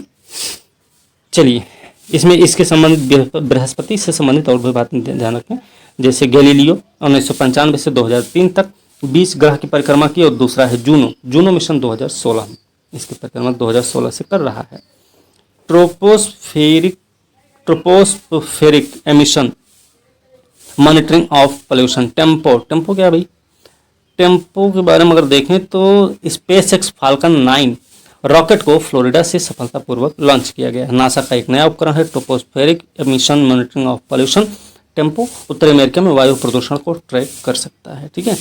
इसके बारे में देखें तो उपकरण वैज्ञानिकों को अंतरिक्ष से वायु प्रदूषक, उनके उत्सर्जन स्रोतों को पहले से कहीं अधिक व्यापक रूप से निगरानी करने की अनुमति देता है। ये उपकरण जो है टेम्पो आपका जीवाश्म ईंधन, फॉर्मल्डिहाइड, ओजोन के दहन से उत्पन्न नाइट्रोजन डाइऑक्साइड जैसे प्रदूषकों को ट्रैक करेगा। एक वायु गुणवत्ता उपग्रह आभासी समूह का भी हिस्सा होगा जो उत्तरी गोलार्ध के आसपास के प्रदूषण को ट्रैक करेगा, ठीक है, ये आपको याद रखना है। विशेषता रूप में ध्यान रखना कि भूमध्य रेखा के ऊपर भूस्थितिक कक्षा मतलब 35,786 किलोमीटर ऊपर में एक इंटेल सेट संचार उपग्रह पर होस्ट किया जाएगा, ठीक है, ये भी आपको ध्यान रखने की ज़रूरत है। चलिए आगे क्या है, रक्षा के बारे में बात करें। आत्मनिर्भरता को बढ़ावा देने के लिए ये रहने देंगे मेरे ख्याल से। प्रोजेक्ट आकाश तीर के बारे में हमने प्रश्न करवा रखा है। ये जो आकाश तीर है ना, इसमें देखिए ये जो अनुबंध है ना, उसमें उद्देश्य देश की रक्षा क्षमता को बढ़ावा देना। 1982 करोड़ रुपए की लागत से स्वचालित वायु रक्षा नियंत्रण रिपोर्टिंग प्रणाली है प्रोजेक्ट आकाश तीर, ठीक है, ध्यान रखना। बेल के साथ समझौता हुआ है, इसमें इतना ही ध्यान रखने की ज़रूरत है, ठीक है। चलिए, आकाश तीर क्या है, स्वचालित वायु रक्षा नियंत्रण रिपोर्टिंग प्रणाली भारतीय सेना की वायु रक्षा इकाइयों को एकीकृत आधार पर प्रभावी ढंग से परिचालित करने के लिए स्वदेशी और अत्याधुनिक क्षमता के साथ सशक्त बनाएगी। सारंग प्रणाली क्या है, तो सारंग भारतीय नौसेना के हेलीकॉप्टरों के लिए एक उन्नत इलेक्ट्रॉनिक सपोर्ट मेजर प्रणाली है। हैदराबाद में BEL की रक्षा इलेक्ट्रॉनिक अनुसंधान प्रयोगशाला ने समुद्रिका कार्यक्रम के तहत इसे स्वदेशी रूप से विकसित किया। समुद्रिका कार्यक्रम क्या है, ये भी आपको याद रखना है। 3 वर्षों की अवधि में लगभग 2 लाख मानव दिवस का रोजगार इसमें सृजन होगा, ठीक है। चलिए, इसमें एक है जलिंक्स U2 फायर कंट्रोल सिस्टम। ये क्या है, इसके बारे में थोड़ा देख लेते हैं। रक्षा मंत्रालय ने नौसेना के लिए 1700 करोड़ से अधिक की लागत के 13 U2 जलिंक्स U2 fire control system की खरीद के लिए BEL बेल के साथ एक अनुबंध पर हस्ताक्षर किया है। तो ये है क्या, एक naval gun fire control system है, स्वदेशी रूप से डिजाइन और विकसित किया गया है। समुद्री हलचल के साथ साथ हवा सतह में लक्ष्यों को सटीक रूप से ट्रैक लक्षित करने में सक्षम भी होगा। चौथी पीढ़ी की स्वदेशी निर्मित इस प्रणाली को garden reach ship builders and engineers Goa shipyard limited में स्वदेशी रूप से निर्मित होने वाली नई पीढ़ी के अपतटीय गश्ती जहाजों पर इसको स्थापित किया जाएगा। कांगड़ा चाय है, कृषि संबंधित है, तो हिमाचल प्रदेश की है, ये आपको थोड़ा सा पता होना चाहिए। कांगड़ा चाय के बारे में, कांगड़ा चाय का यूरोपीय आयोग ने संरक्षित भौगोलिक संकेतक PGI प्रदान किया। भारत में किसने किया, यूरोपीय आयोग ने किया है। भारत में कांगड़ा चाय को 2005 में GI टैग दिया जा चुका है। इसके बारे में अगर देखें तो ये 19वीं शताब्दी के मध्य में उगाई जाने वाली कांगड़ा चाय अपने अनोखे स्वाद के लिए जानी जाती है। पत्तियां संकीर्ण होती हैं इसकी, 900 से 1400 मीटर की ऊंचाई पर उगाई जाती है। वार्षिक वर्षा 270 से 350 सेंटीमीटर तक होती है। पत्तियों में इसकी 13% कैटेचिन होता है, 3% तक कैफीन, अमीनो एसिड जैसे थीनाइन, ग्लूटामाइन, ट्रिप्टोफैन होते हैं इसमें, ठीक है। कांगड़ा की जलवायु, विशिष्ट क्षेत्र, मृदा की स्थिति, बर्फ से ढके पहाड़ों की ठंडक इस चाय के अनूठे स्वाद में प्रमुख भूमिका निभाते हैं भैया। तो PGI क्या है, PGI संरक्षित भौगोलिक संकेत यूरोपीय आयोग द्वारा प्रदान किया जाने वाला दर्जा है। इसके अंतर्गत किसी विशिष्ट भौगोलिक क्षेत्र उत्पाद के नाम के बीच संबंध पर जोर दिया जाता है, जहां उत्पाद की भौगोलिक उत्पत्ति के लिए विशेष गुणवत्ता, प्रतिष्ठा या अन्य विशेषता अनिवार्य घटक होते हैं इसके, ठीक है। आगे देखेंगे, चलिए देसी बीज नर्सरी के बारे में अगर बात करें तो इसके बारे में देखेंगे। तो वन और वन्यजीव विभाग द्वारा असोला भट्टी वन्यजीव अभयारण्य में दूसरी देसी बीज नर्सरी विकसित की जाएगी, ठीक है। कहाँ पे, असोला भट्टी वन्यजीव अभयारण्य में। इसमें लगभग 6 लाख पौधे विकसित करने में ये सक्षम भी होगी। 2015 में शुरू हुई थी परियोजना। इसका क्रियान्वयन वन विभाग और बॉम्बे नेचुरल हिस्ट्री सोसाइटी द्वारा संयुक्त रूप से किया जा रहा है। अभी जो नर्सरी वहाँ मौजूद होगी उससे 4 गुना बड़ी है ये। इसमें बड़े पैमाने पर अरावली पहाड़ी श्रृंखला की 8 मूल दुर्लभ वृक्ष प्रजातियों को लगाया जाएगा, ठीक है। 2021 में अपनी पहली देसी बीज नर्सरी को विकसित किया था इस विभाग ने। नर्सरी को पुरानी नर्सरी के पास विकसित किया जा रहा है, जिसमें उत्पादित अधिकांश पौधों का उपयोग विभाग द्वारा अपने वार्षिक वृक्षारोपण लक्ष्यों के हिस्से के रूप में किया जाएगा। बीज बैंक के बारे में देखें तो बीज बैंक पादप आनुवंशिक संसाधनों के महत्वपूर्ण भंडार होते हैं। ये अनुसंधान, कृषि, संरक्षण के लिए महत्वपूर्ण संसाधन के रूप में काम करते हैं, ठीक है। भारत ने लद्दाख के चांगला में अपनी बीज भंडारण सुविधा स्थापित की। इसे DRDO के तत्वावधान में 2010 में defence institute of high altitude research DIHAR और national bureau of plant genetic resources NBPGR द्वारा संयुक्त रूप से बनाया गया है। स्वालबार्ड और ग्लोबल सीड वॉल्ट या डूम्सडे वॉल नॉर्वे में स्थित दुनिया की सबसे बड़ी बीज भंडारण सुविधा उपलब्ध है। असोला भट्टी के बारे में देखें, वन्यजीव अभयारण्य, तो ये दक्षिणी दिल्ली, हरियाणा के फरीदाबाद, गुरुग्राम जिलों के उत्तरी भागों में स्थित है, याद रखना। एरिया है 32.71 वर्ग किलोमीटर। सरिस्का दिल्ली वन्यजीव गलियारे का भी ये भाग है, जो राजस्थान में सरिस्का टाइगर रिजर्व से दिल्ली रिज तक विस्तृत है। शुष्क पर्णपाती वनस्पति वाले इस अभयारण्य में प्रमुख विदेशी प्रजातियों के रूप में क्या पाया जाता है, प्रोसोपिस जूलीफ्लोरा, और प्रमुख देशी प्रजातियों के रूप में डायस्पायरोस मोन्टाना यहाँ पर पाए जाते हैं, ठीक है। चलिए योजना और कार्यक्रम के बारे में देख लें। मेरा गांव मेरी धरोहर कार्यक्रम, ये सांस्कृतिक विरासत का दोहन करने के लिए सरकार ने देश भर में 1 लाख से अधिक गांवों की अद्वितीय विशेषताओं की पहचान करते हुए दस्तावेजीकरण किया है। प्रक्रिया जो होगी वो राष्ट्रीय सांस्कृतिक मानचित्रण मिशन के मेरा गांव मेरी धरोहर कार्यक्रम के तहत की गई है। राष्ट्र की सांस्कृतिक संपत्ति, कला भंडारों की पहचान करना, मानचित्रण करना, इसमें सब शामिल रहेगा। गांव का सांस्कृतिक मानचित्रण मतलब क्या है, गांव को पारिस्थितिक, विकासात्मक, शैक्षणिक, प्रसिद्ध वस्तु उत्पादन, ऐतिहासिक, पौराणिक घटनाओं के आधार पर व्यापक रूप से कई श्रेणियों में विभाजित किया जाएगा, ठीक है। तो पारिस्थितिक श्रेणी क्या है, इसमें राजस्थान में जोधपुर के पास बिश्नोई गांव शामिल है, प्रकृति के साथ सद्भाव में रहने का एक अद्भुत उदाहरण प्रस्तुत करता है। इसी प्रकार उत्तराखंड का रैडी गांव चिपको आंदोलन के प्रसिद्ध है। विकासात्मक श्रेणी में देखें तो ऐसा गांव भी है जिनका विकासात्मक महत्व, जैसे गुजरात का मोढेरा गांव है, का पहल सौर ऊर्जा संचालित गांव है, ठीक है। पहला सौर ऊर्जा संचालित गांव मोढेरा है।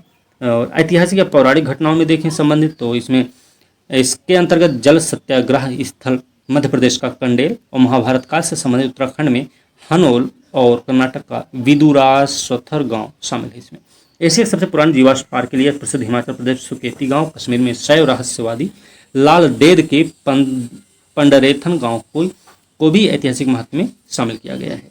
राष्ट्रीय सांस्कृतिक मानचित्रण मिशन क्या है भाई, ये भी देखें।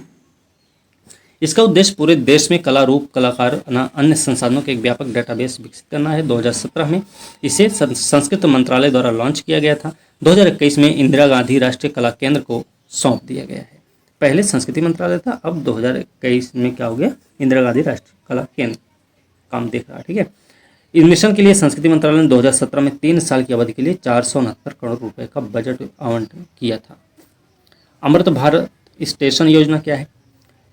इसके तहत दक्षिण पश्चिम रेलवे की 2 रेलवे स्टेशन कृष्णराजपुरम और व्हाइट फील्ड को उनका कायाकल्प करने के लिए चिन्हित किया गया है। ध्यान रखना कौन कौन सा कृष्णराजपुरम है, व्हाइट फील्ड है, दक्षिण पश्चिम रेलवे का है, अमृत भारत स्टेशन योजना के तहत। ठीक है, इसमें उनको सबको लाभ मिलेगा भाई। प्लेटफॉर्म का उन्नयन होगा, इसके लिए रेट सुविधा रहेगी, लिफ्ट रहेगा, पार्किंग क्षेत्र, विश्राम कक्ष, ये सब कुछ उसमें रहेगा। अमृत भारत स्टेशन योजना के तहत बेंगलुरु मंडल के अंतर्गत आने वाले कुल 15 स्टेशनों को विकसित किया जाएगा। इसमें बेंगलुरु जोलारपेट्टई जंक्शन लाइन पर स्थित ये 2 स्टेशन शामिल हैं। वो 2 स्टेशन कौन, ये कृष्णराजपुरम, व्हाइट फील्ड। ठीक है, ध्यान रखना। देश भर के कुल 1275 स्टेशनों के आधुनिकीकरण और ट्रेन में दी जाने वाली सुविधाओं को सुलभ बनाने के लिए अमृत भारत स्टेशन योजना नामक एक नई नीति तैयार की है। ठीक है, दीर्घकालिक दृष्टिकोण से ये सब याद रखना है। ए हेल्प कार्यक्रम, ये क्या भाई, उत्तराखंड राज्य में ए हेल्प कार्यक्रम जो स्वास्थ्य और पशुधन उत्पादन के विस्तार के लिए मान्यता प्राप्त एजेंट का शुभारंभ किया गया है। पशुपालन डेयरी विभाग ने ग्रामीण विकास विभाग, राष्ट्रीय ग्रामीण आजीविका मिशन के साथ समझौता ज्ञापन पर हस्ताक्षर करके शुरुआत की है। ए हेल्प क्या है? ये समुदाय आधारित महिला कार्यकर्ता समूह है जो स्थानीय विभागीय गतिविधियों में पशु चिकित्सकों की सहायता करने, पशुपालकों को उद्यमिता विकास के लिए ऋण लेने में मदद करने और आवेदन भरने जैसे कार्य ये सब करेंगे। ठीक है, इसके अंतर्गत महिलाओं को दूरस्थ ग्रामीण क्षेत्रों में पशुधन से संबंधित गतिविधियों को मजबूती प्रदान करने के लिए चुना गया है। ध्यान रखना, इसके अंतर्गत प्रशिक्षित ए हेल्प कार्यकर्ता पशुओं में विभिन्न संक्रामक रोगों की रोकथाम करने, राष्ट्रीय गोकुल के अंतर्गत कृत्रिम गर्भाधान, पशुओं की टैगिंग, पशु बीमा में महत्वपूर्ण योगदान करेंगे। ठीक है, देंगे। बायोटेक किसान योजना क्या है? तो पिछली बार आपने देखा होगा जनवरी 2022 से दिसंबर 2022 के बीच में बायोटेक कृषि इनोवेशन साइंस एप्लीकेशन नेटवर्क किसान योजना के तहत 1,60,000 किसान लाभ प्राप्त कर चुके हैं। बायोटेक किसान को 2017 में शुरू किया गया था भैया, याद रखना। ये विज्ञान प्रौद्योगिकी मंत्रालय के अंतर्गत जैव प्रौद्योगिकी विभाग द्वारा शुरू किया गया था। ठीक है, ये सब कुछ करेगा, जल है, मृदा, बीज, विपणन, सारा काम करेगा। ठीक है, इसमें एक चीज़ और याद रखने की ज़रूरत है, इसमें इसका जो महत्व है वो अखिल भारतीय योजना है जो हब एंड स्पोक मॉडल पर आधारित है। हब एंड स्पोक मॉडल पर आधारित। ठीक है, ये किसानों में उद्यमशीलता के साथ साथ नवाचार को भी प्रोत्साहित करने, महिला किसानों को सशक्त बनाने पर केंद्रित है। ये बात भी हमको पता होनी चाहिए। भाषा मैत्री पुल परियोजना क्या है? तो भारतीय सांस्कृतिक संबंध परिषद ICCR ने भाषा मैत्री पुल नामक विशेष परियोजना की परिकल्पना की है। इसमें पड़ोसी देश की आधिकारिक भाषाओं में 5 से 10 लोगों को प्रशिक्षित करने की योजना रहेगी भाषा मैत्री पुल परियोजना में। ठीक है, इसके बारे में देखें तो भाई ये सुविधा किसके लिए है? म्यांमार है, श्रीलंका, उज्बेकिस्तान, इंडोनेशिया जैसे देशों में बोली जाने वाली भाषाओं में विशेषज्ञों का एक पूल बनाने की योजना बना रहा है। ICCR ने 10 भाषाओं पर ध्यान केंद्रित किया जिनमें कजाक, उज्बेक, भूटानी, घोटी तिब्बत में बोली जाती है, बर्मी, खमेर बोली जाती है कंबोडिया में, थाई, सिंगली, बहासा बोली जाती है इंडोनेशिया और मलेशिया में। भाषाएं इसमें शामिल हैं। ठीक है, ये ध्यान रखना। जरूरत क्यों है? जरूरत इसलिए देखो भाई, सीखने का फोकस चीन और जापान जैसी प्रमुख एशियाई अर्थव्यवस्थाओं के साथ स्पेनिश, फ्रेंच, जर्मन जैसी यूरोपीय भाषाओं पर रहा है। ठीक है, तो ये अभी क्या है ना, कुछ ही विश्वविद्यालय संस्थान हैं जहाँ पर इन भाषाओं का पाठ्यक्रम चल रहा है। ठीक है, ऐसे में इन देशों में सांस्कृतिक उपस्थिति को देखते हुए भारत इन देशों की उपेक्षा भी नहीं कर सकता है। क्रियान्वयन कैसे होगा? परियोजना को लागू करने के लिए 2 विकल्प हैं। पहला है टाई अप स्थापित करना जिसमें इन देशों के शिक्षक भारत आएंगे और पाठ्यक्रम पढ़ाएंगे। और दूसरे में क्या है कि भारतीय छात्रों को उन देशों में जाने, इन भाषाओं का अध्ययन करने के लिए छात्रवृत्ति भी दी जाएगी। ठीक है, जहाँ ये बोली जाती है, ये आपको पता होना चाहिए। दूसरा विकल्प इसका बेहतर है क्योंकि एक उचित सांस्कृतिक वातावरण किसी भाषा को सीखने के लिए महत्वपूर्ण पहलू होता है। अब भारतीय सांस्कृतिक संबंध परिषद क्या होता है ये भी पता होना चाहिए। तो ये विदेश मंत्रालय के अंतर्गत स्वायत्त संस्था है, याद रखना। 1950 में इसकी स्थापना स्वतंत्र भारत के पहले शिक्षा मंत्री मौलाना अबुल कलाम आजाद ने की थी। उद्देश्य भारत के बाहरी सांस्कृतिक संबंधों से संबंधित नीतियों के निर्माण में भाग लेना, भारत के सांस्कृतिक संबंध, सांस्कृतिक कूटनीति, आपसी समझ को बढ़ावा देना, सांस्कृतिक आदान प्रदान करना, इसमें सब शामिल रहेगा। ठीक है, आगे देखेंगे। सूचकांक रिपोर्ट देखें तो रसद प्रदर्शन सूचकांक 2023 विश्व बैंक ने जारी किया है। 6 स्थानों का सुधार हुआ है भारत में। भारत 139 देशों में 38वें स्थान पर है। सॉफ्ट एंड हार्ड इंफ्रास्ट्रक्चर के साथ साथ प्रौद्योगिकी में भी महत्वपूर्ण निवेश का परिणाम रहा है। ठीक है, 2018 में सूचकांक में भारत रहा 44वें स्थान पर, 2014 में 54वें पर रहा। 2014 में 54, 2018 में 44 और 2023 में कब रहा है तो 38वें स्थान पर। सिंगापुर, फिनलैंड, डेनमार्क इसमें शेष 3 देश हैं, ये याद रखना। भारत का ड्वेल टाइम कम है। ठीक है, ड्वेल टाइम कम है और किसी जहाज द्वारा किसी विशिष्ट बंदरगाह या टर्मिनल पर व्यतीत किए गए जो समय होता है उसी को बोलते हैं ड्वेल टाइम। ठीक है, याद रखना, इसका कम होना अच्छा माना जाता है, ये भी खराब नहीं है। ठीक है, सरकार का प्रयास क्या है तो अक्टूबर 2021 में लॉजिस्टिक लागत को कम करने, 24-25 तक अर्थव्यवस्था को बढ़ावा देने, मल्टी मॉडल कनेक्टिविटी के लिए पीएम गति शक्ति पहल की घोषणा हुई है। और 22 में त्वरित वितरण सुनिश्चित करने, परिवहन संबंधी चुनौतियों को समाप्त करने, विनिर्माण क्षेत्र में समय धन को बचाने, रसद क्षेत्र में वांछित गति सुनिश्चित करने के लिए राष्ट्रीय रसद नीति की भी शुरुआत हुई है भारत में। ठीक है, याद रखना, राष्ट्रीय औद्योगिक गलियारा विकास निगम NICDC logistics data services limited कंटेनरों के लिए रेडियो फ्रिक्वेंसी आइडेंटिफिकेशन टैग लागू करता है और व्यापारियों को उनकी आपूर्ति श्रृंखला की एंड टू एंड ट्रैकिंग प्रदान करता है। LPI के बारे में देख ले तो विश्व बैंक द्वारा जारी किया जाता है। LPI एक इंटरएक्टिव बेंचमार्किंग टूल होता है जो देशों को रसद व्यापार पर उनके प्रदर्शन में आने वाली चुनौतियों और अवसरों की पहचान करने में मदद करता है। 2 घटकों पर आधारित है ये। एक अंतर्राष्ट्रीय LPI, अंतर्राष्ट्रीय क्या है, किसी देश के व्यापारिक साझेदारों, देश के बाहर काम करने वाले रसद पेशेवरों द्वारा गुणात्मक मूल्यांकन प्रदान करता है। दूसरा होता है आपूर्ति श्रृंखला ट्रैकिंग डाटा। ये समुद्री नौवहन और कंटेनर ट्रैकिंग, डाक, हवाई माल ढुलाई की जानकारी पर आधारित होता है जिसे कई डाटा भागीदारों द्वारा LPI को उपलब्ध कराया जाता है। इंडिया जस्टिस रिपोर्ट है 2022 आई है, तो इसमें कर्नाटक शीर्ष स्थान पर रहा है अधिक आबादी वाले राज्यों में, याद रखना। रिपोर्ट की बात करें तो 18 बड़े और मध्य आकार वाले राज्यों में तमिलनाडु, तेलंगाना दूसरे और तीसरे स्थान पे है, ये भी याद रखना। उत्तर प्रदेश 18वें मतलब सबसे अंतिम पायदान पर है। 1 करोड़ से कम आबादी वाले 7 छोटे राज्यों की सूची में सिक्किम शीर्ष पर है, अरुणाचल प्रदेश दूसरे पर, गोवा अंतिम स्थान पर है। रिपोर्ट के बारे में बात कर लें तो टाटा ट्रस्ट द्वारा जारी किया गया, 2019 में पहली बार जारी हुआ था। 4 स्तंभ हैं इसके। 4 स्तंभ कौन कौन से हैं तो पुलिस है, न्यायपालिका है, जेल है और कानूनी सहायता है, के कुल 102 संकेतकों पर आधारित है। ठीक है, ये आपको ध्यान रखना है इसमें। ठीक है, चलिए आगे देखेंगे। यह रिपोर्ट देश के 25 राज्य मानवाधिकार आयोगों की क्षमता का भी अलग से आकलन करती है, ये भी आपको पता होना चाहिए। अगला है राज्य ऊर्जा दक्षता सूचकांक 21-22 आया है, तो ये विद्युत नवीकरणीय ऊर्जा मंत्रालय ने रिपोर्ट जारी की है। इसमें याद रखना, इसको ऊर्जा कुशल अर्थव्यवस्था गठबंधन और ऊर्जा दक्षता ब्यूरो के सहयोग से विकसित किया गया है। इसमें 50 संकेतक का एक अद्यतन ये फ्रेमवर्क है। राज्य स्तरीय ऊर्जा दक्षता पहलों के परिणामों और प्रभावों की निगरानी के लिए इस वर्ष कार्यक्रम विशिष्ट संकेतक शामिल किए गए हैं। इसमें राज्य केंद्र शासित प्रदेशों को उनकी ऊर्जा दक्षता के आधार पर फ्रंट रनर, अचीवर, कंटेंडर और एस्पिरेंट के रूप में वर्गीकृत किया गया। एस्पिरेंट का मतलब होता है आकांक्षी, ध्यान रखना। सूचकांक में अगर बात करें तो फ्रंट रनर श्रेणी में 5 राज्य हैं, आंध्र प्रदेश, कर्नाटक, केरल, राजस्थान और तेलंगाना।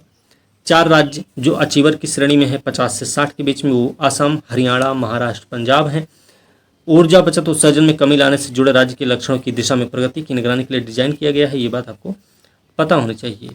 ठीक है, विशेष ध्यान देने वाले क्षेत्रों में ऊर्जा दक्षता के लिए वित्तीय सहायता को सक्षम करना है। ऊर्जा दक्षता कार्यान्वयन में उभरती जरूरतों चुनौतियों का समाधान करने के लिए राज्यों के केंद्र शासित प्रदेशों में संस्थागत क्षमता विकसित करना है। इसमें सभी क्षेत्रों के लिए ऊर्जा डाटा रिपोर्टिंग और निगरानी को मुख्य धारा में लाना है। ऊर्जा दक्षता ब्यूरो क्या है तो ये इसकी स्थापना हुई थी ऊर्जा संरक्षण अधिनियम 2001 के तहत मार्च 2002 में इसकी स्थापना की गई थी, याद रखना भैया। उद्देश्य अधिनियम के अंतर्गत स्वनियमन और बाजार सिद्धांतों पर जोर देने के साथ नीतियों और रणनीतियों को विकसित करने में सहायता करना और भारतीय अर्थव्यवस्था की ऊर्जा तीव्रता को कम करना है। ठीक है, विश्व ऊर्जा संक्रमण आउटलुक 2023 जारी किया गया है। ये किसने जारी किया है? तो ये जारी किया भैया अंतर्राष्ट्रीय नवीकरणीय ऊर्जा एजेंसी ने जारी किया है। रिपोर्ट के बारे में बात करें तो नवीकरणीय ऊर्जा वैश्विक रूप से कुल स्थापित विद्युत उत्पादन का 40% है। नवीकरणीय 2022 में ये 83% विद्युत उत्पादन में योगदान कर रही थी। ठीक है, तो ये बताया गया कि इस तापमान को 1.5 डिग्री सेंटीग्रेड तक सीमित रखने के लिए अक्षय ऊर्जा का विस्तार वर्तमान के 3000 गीगावाट से बढ़ाकर 2030 तक 10,000 गीगावाट से अधिक करने की आवश्यकता है। ऊर्जा परिवर्तन के 3 प्राथमिकता वाले स्तंभ हैं: भौतिक बुनियादी ढांचा, नीति और विनियामक सक्षमकर्ताओं कुशल कार्यबल की रूपरेखा प्रस्तुत की गई है। ठीक है, ये आपको पता होना चाहिए। आगे देखेंगे, ये आपका अंतर्राष्ट्रीय नवीकरणीय ऊर्जा एजेंसी क्या है? इरेना जिसको बोलते हैं। तो ये ऊर्जा संक्रमण के लिए एक प्रमुख वैश्विक अंतर सरकारी एजेंसी है जो अंतर्राष्ट्रीय सहयोग के प्रमुख मंच के रूप में कार्य करती है। स्थापना 2009 में हुई थी जर्मनी के बॉन में। मुख्यालय अबू धाबी में है, संयुक्त अरब अमीरात में। देशों को उनके ऊर्जा संक्रमण में सहायता करती है, प्रौद्योगिकी, नवाचार, नीति, वित्त, निवेश पर अत्याधुनिक डाटा विश्लेषण उपलब्ध कराती है। इसके सदस्यों में 167 देश और यूरोपीय यूनियन शामिल हैं। ठीक है, चलिए आगे देखेंगे मंत्रालय और उसके संगठन की बात करें तो महिला बाल विकास मंत्रालय है। 2006 में ये अलग से बनाया गया था अस्तित्व में। 85 में ये मानव संसाधन विकास मंत्रालय के अधीन था। इसका गठन लैंगिक न्याय संगत बाल केंद्रित कानून, नीतियां, कार्यक्रम बनाने के इरादे से इसका किया गया था। इसमें इस समय कौन है मंत्री? तो श्रीमती स्मृति जुबिन ईरानी है। विजन और मिशन क्या है? तो वातावरण में सम्मान के साथ रह रही, देश के विकास में पुरुषों की समान भागीदारी निभा रहे हैं, सशक्त महिलाएं, सुपोषित बच्चे जिन्हें शोषण मुक्त वातावरण में विकास एवं वृद्धि के सभी अवसर प्राप्त हों। ठीक है, इसका ये सारा मिशन है। मंत्रालय का कुछ जनादेश भी रहा है, जैसे मंत्रालय का एक व्यापक जनादेश महिलाओं बच्चों का समग्र विकास करना है भैया, तो समग्र विकास करना है। ठीक है, ये भी आपको ऐसे ही पता होना चाहिए। समग्र विकास में सब कुछ आ जाएगा। ठीक है, इसकी कुछ योजनाएं हैं, जैसे एकीकृत बाल विकास सेवा योजना ICDS के बारे में बात करें तो बच्चे के समग्र विकास के लिए मंत्रालय एकीकृत बाल विकास सेवाओं के दुनिया के सबसे बड़े आउटरीच कार्यक्रम को लागू कर रहा है। इसमें सेवाओं का एक पैकेज प्रदान करता है जिसमें पूरक पोषण होता है, टीकाकरण, स्वास्थ्य जांच के रेफरल सेवा, प्री स्कूल, गैर औपचारिक शिक्षा, ये सब शामिल होती है। 0 से 6 वर्ष आयु के बच्चों, गर्भवती, स्तनपान कराने वाली माताओं के स्वास्थ्य पोषण स्तर में सुधार के लिए सरकार ने 1975 में ICDS योजना शुरू की थी। कब की थी भैया? 1975 में। मिशन शक्ति क्या है? ये महिलाओं की सुरक्षा और सशक्तिकरण के लिए 2 उप योजनाएं संबल और समर्थ इसमें शामिल हैं। याद रखना, संबल का मतलब होता है भैया महिलाओं की सुरक्षा के लिए, जिसमें घटकों में नारी अदालतों के एक नए घटक के साथ वन स्टॉप सेंटर, महिला हेल्पलाइन, बेटी बचाओ बेटी पढ़ाओ की पूर्ववर्ती योजनाएं इसमें शामिल हैं। ठीक है, और समर्थ में क्या है कि महिला सशक्तिकरण से संबंधित है। इसमें घटकों में, इसके घटक में उज्ज्वला है, स्वाधार गृह है। ये पूछा जा सकता है कि इसमें कौन कौन से घटक शामिल हैं। उज्ज्वला है, स्वाधार गृह है, कामकाजी महिला छात्रावास की पूर्ववर्ती योजनाओं को संशोधनों के साथ शामिल किया गया है। ठीक है, इसके अलावा इसमें राष्ट्रीय शिशु गृह योजना, प्रधानमंत्री मातृ वंदना योजना की मौजूदा योजनाओं को भी समर्थ में शामिल कर लिया गया। मिशन वात्सल्य क्या है? बच्चों के कल्याण पुनर्वास के लिए 9-10 में एक केंद्र प्रायोजित योजना के रूप में इसका शुरुआत हुआ। बाल संरक्षण सेवा योजना भी इसको कहा जाता है। उद्देश्य भारत में प्रत्येक बच्चे के स्वस्थ खुशहाल बचपन को सुनिश्चित करना, पूर्ण क्षमता का पता लगाने के लिए अवसर प्रदान करना, समग्र विकास में सहायता करना है। राज्यों को किशोर न्याय अधिनियम 2015 के अनुरूप सुविधा प्रदान करना, सतत विकास लक्ष्यों को प्राप्त करने में सहायता करना भी इसमें शामिल है। पोषण अभियान 2018 में केंद्र सरकार ने शुरू किया था राष्ट्रीय पोषण मिशन। उद्देश्य था देश में 2022 तक चरणबद्ध रूप से कुपोषण का उन्मूलन करना था। ये आपको याद होना चाहिए। ठीक है, 6 साल से कम उम्र के बच्चों, किशोरियों, गर्भवती महिलाओं, स्तनपान कराने वाली माताओं, इन सबके पोषण संबंधी स्थिति में एक समन्वित परिणाम उन्मुखी दृष्टिकोण अपनाकर सुधार करने पर केंद्रित है। वित्त पोषण 50% विश्व बैंक करता है, अन्य बहुपक्षीय विकास एजेंसियों द्वारा, और 50% केंद्र राज्य सरकारों द्वारा संयुक्त रूप से किया जाता है। ठीक है, पोषण अभियान का कार्यान्वयन जो है नीति आयोग में स्थापित तकनीकी सहायता इकाई के माध्यम से किया जाता है।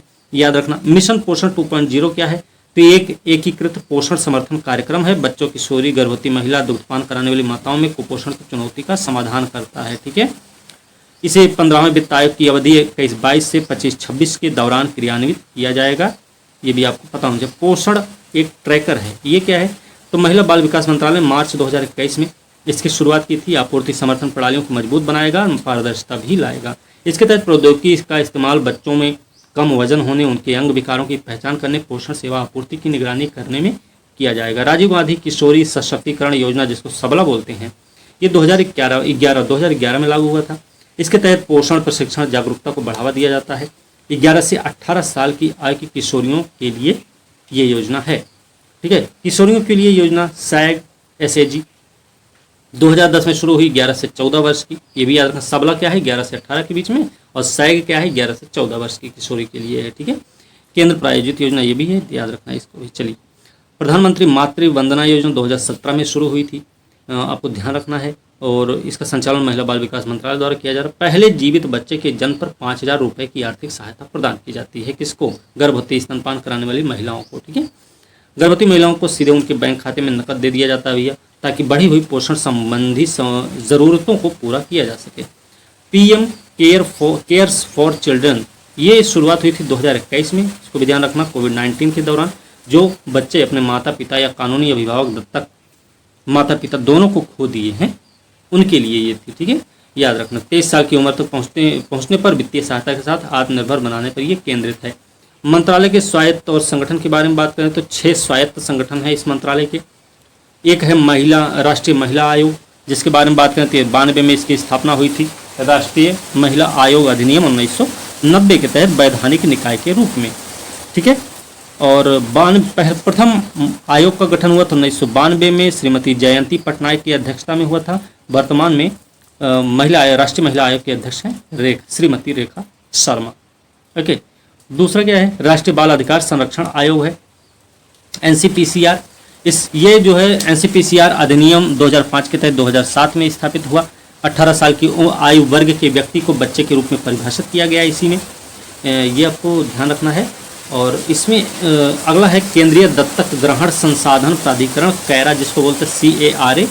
ये किशोर न्याय बच्चों की देखभाल संरक्षण अधिनियम 2015 के तहत एक सांविधिक निकाय है और भारतीय बच्चों को गोद लेने के लिए नोडल निकाय के रूप में कार्य करता है। इसे अंतर्देशीय दत्तक ग्रहण पर हेग कन्वेंशन 93 के प्रावधानों के तहत, तो एक चीज़ ये पता हो गया, हेग कन्वेंशन जो 93 में हुआ था वो किससे संबंधित है, ये भी आपको पता हो गया।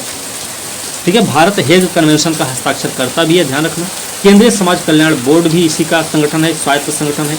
तो 53 में केंद्र सरकार के संकल्प द्वारा किया गया था। डॉक्टर दुर्गाबाई देशमुख केंद्रीय समाज कल्याण बोर्ड की संस्थापक अध्यक्ष थी, ध्यान रखना। उद्देश्य सरकार और लोगों के बीच एक कड़ी के रूप में कार्य करना। केंद्रीय समाज कल्याण बोर्ड ने 1969 में वैधानिक दर्जा प्राप्त किया और इसे भारतीय कंपनी अधिनियम 1956 के तहत पंजीकृत किया गया था। ठीक है, आगे है राष्ट्रीय महिला कोष। ये क्या है? तो इस सोसाइटी पंजीकरण अधिनियम 1860 के तहत पंजीकृत सोसाइटी है। इसकी स्थापना 1993 में हुई थी। राष्ट्रीय जन सहयोग बाल विकास संस्थान, ये भी सोसाइटी पंजीकरण अधिनियम 1860 के तहत पंजीकृत सोसाइटी है। प्रमुख अधिनियमों की बात करें तो महिलाओं से संबंधित जो कानून है, महिलाओं और बालिकाओं का अनैतिक व्यापार अधिनियम 1956 में आया था, तो ये आपको याद रखना चाहिए, मिलान करने के लिए आ सकता है। महिलाओं का अश्लील प्रदर्शन रोकथाम अधिनियम 1986 में आया था। दहेज निषेध अधिनियम 1961 में आया था। सती निवारण अधिनियम 1987 में आया था, 1987 में आया था।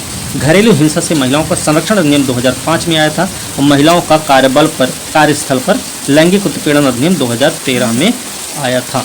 तो ये सारी चीज़ें हमको याद रखना। फिर बच्चों से भी संबंधित कानून है, जैसे किशोर न्याय बच्चों की देखरेख संरक्षण अधिनियम 2000 में आया था।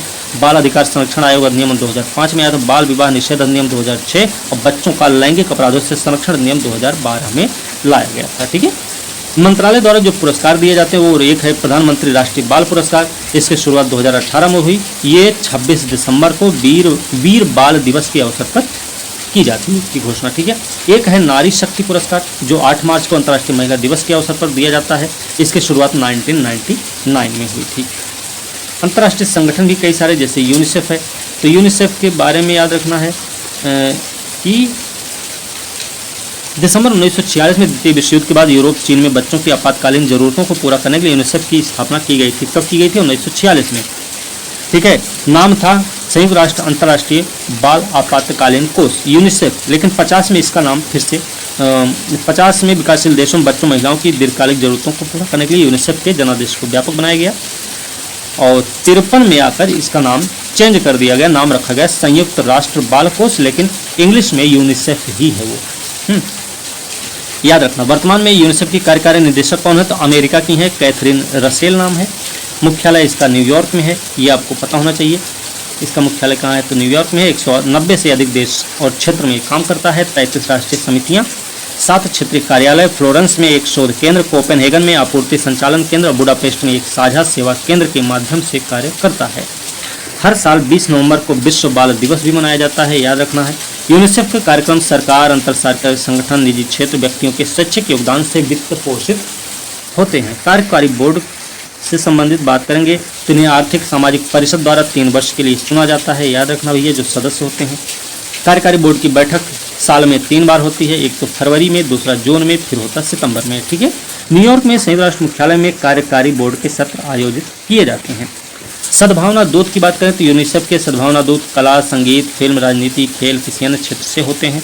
बच्चों की ज़रूरतों के बारे में जागरूकता बढ़ाने में मदद करते हैं। भारत से अमिताभ बच्चन और प्रियंका चोपड़ा यूनिसेफ के सद्भावना दूत रहे हैं, ठीक है। बाल अधिकारों पर सम्मेलन की बात करें तो 89 में विश्व के नेताओं ने बाल अधिकारों के एक अंतर्राष्ट्रीय समझौता को अपनाकर दुनिया भर के बच्चों के प्रति एक ऐतिहासिक प्रतिबद्धता व्यक्त की, ठीक है। यूनिसेफ के बारे में याद रखें कि विशेष रूप से स्वैच्छिक योगदान द्वारा वित्त पोषित है, ठीक है। यूनिसेफ की एक सामरिक योजना 2022 से 25 के बीच में चल रही है। तो ये है विश्व में प्रत्येक स्थान पर सभी बच्चों के अधिकारों को बढ़ावा देने के लिए यूनिसेफ की अनारक्षित प्रतिबद्धता को दर्शाता है, जैसा कि बाल अधिकारों पर कन्वेंशन में कहा गया, और मानवतावादी कार्रवाई में बच्चों के लिए मुख्य प्रतिबद्धताओं द्वारा निर्देशित है, ठीक है। यूनिसेफ इनोसेंटी रिसर्च सेंटर क्या भाई? इसकी स्थापना 88 में हुई थी। यूनिसेफ इनोसेंटी रिसर्च सेंटर 88 में इसकी स्थापना इटली के फ्लोरेंस में हुई थी। औपचारिक रूप से इसे अंतर्राष्ट्रीय बाल विकास केंद्र के रूप में भी जाना जाता है, ठीक है। उद्देश्य क्या है? यूनिसेफ की शोध क्षमता को मजबूत करना, दुनिया भर में बच्चों के अधिकारों से संबंधित मुद्दों की अंतर्राष्ट्रीय समझ में सुधार करना है, ठीक है। चलिए, यूनिसेफ और भारत की बात करें तो यूनिसेफ ने 1949 में 1949 में 3 स्टाफ सदस्यों के साथ भारत में अपना काम शुरू किया था। आज के समय में भारत के 16 राज्यों में बच्चों के अधिकारों की हिमायत करता है। पेनिसिलिन उपकरण पिंपरी महाराष्ट्र में है, स्थापित किया गया है 1949 में। तकनीकी सहायता से यूनिसेफ की तकनीकी सहायता से भारत का पहला पेनिसिलिन उपकरण पिंपरी महाराष्ट्र में स्थापित किया गया था। ये ड्रग्स और फार्मास्यूटिकल क्षेत्र में पहला सार्वजनिक उपक्रम है, ठीक है, याद रखना। फिर इसके बाद 54 में भारत ने मतलब यूनिसेफ ने भारत सरकार के साथ आर्य मतलब महाराष्ट्र, आनंद मतलब गुजरात में दूध प्रसंस्करण संयंत्र की स्थापना के लिए आर्थिक मदद के लिए समझौता किया था, ठीक है। तो ये है। और एक चीज़ और याद रखना, 2001 में यूनिसेफ के सहयोग से बिहार और झारखंड, बिहार का पेपर देने जा रहे हैं, तो बिहार और झारखंड के सरकारों द्वारा चुने हुए जिलों में कुपोषण, शिशु मृत्यु, खराब मातृत्व स्वास्थ्य को रोकने के लिए दुलार परियोजना भी शुरू की गई थी, ठीक है। ये भी आपको ध्यान रखना है। चलिए, विविध रूप में 4 चपोरी क्या भी, ये 4 चपोरी आया है। तो 4 चपोरी ब्रह्मपुत्र नदी द्वारा निर्मित नदीय द्वीप है जो असम के दक्षिण हिस्से में है। असम में प्रवास कर गए बंगाली मूल के मुस्लिम मियास लोगों का निवास है। ब्रह्मपुत्र नदी के कटाव के कारण ये चर्चा में रहता है, ठीक है। जलवायु न्याय छोड़ दीजिए। वाडा कोलम क्या है? वाडा कोलम महाराष्ट्र के पालघर जिले की वाडा तहसील में परंपरागत रूप से उगाई जाने वाली चावल की किस्म है। इसे जीनी या झीनी चावल भी कहते हैं। इसे जीआई टैग मिला हुआ है, ठीक है। और इसमें बुलियन ऑपरेटर ये सब छोड़िए, कुछ नहीं, साहबद ये नहीं कोई ज़रूरत है, ठीक है। बिरिन क्या है? बिरिन क्या है भाई? जैतून के पौधे से तेल निकालने के पश्चात बचे अवशेष से निर्मित जैव ईंधन होता है, ठीक है, ध्यान रखना इसका। पेट्रोलियम उत्पादों की बढ़ती कीमतों के बीच एक विकल्प के रूप में सामने आया है। जुडिमा राइस है। जुडिमा राइस असम का है।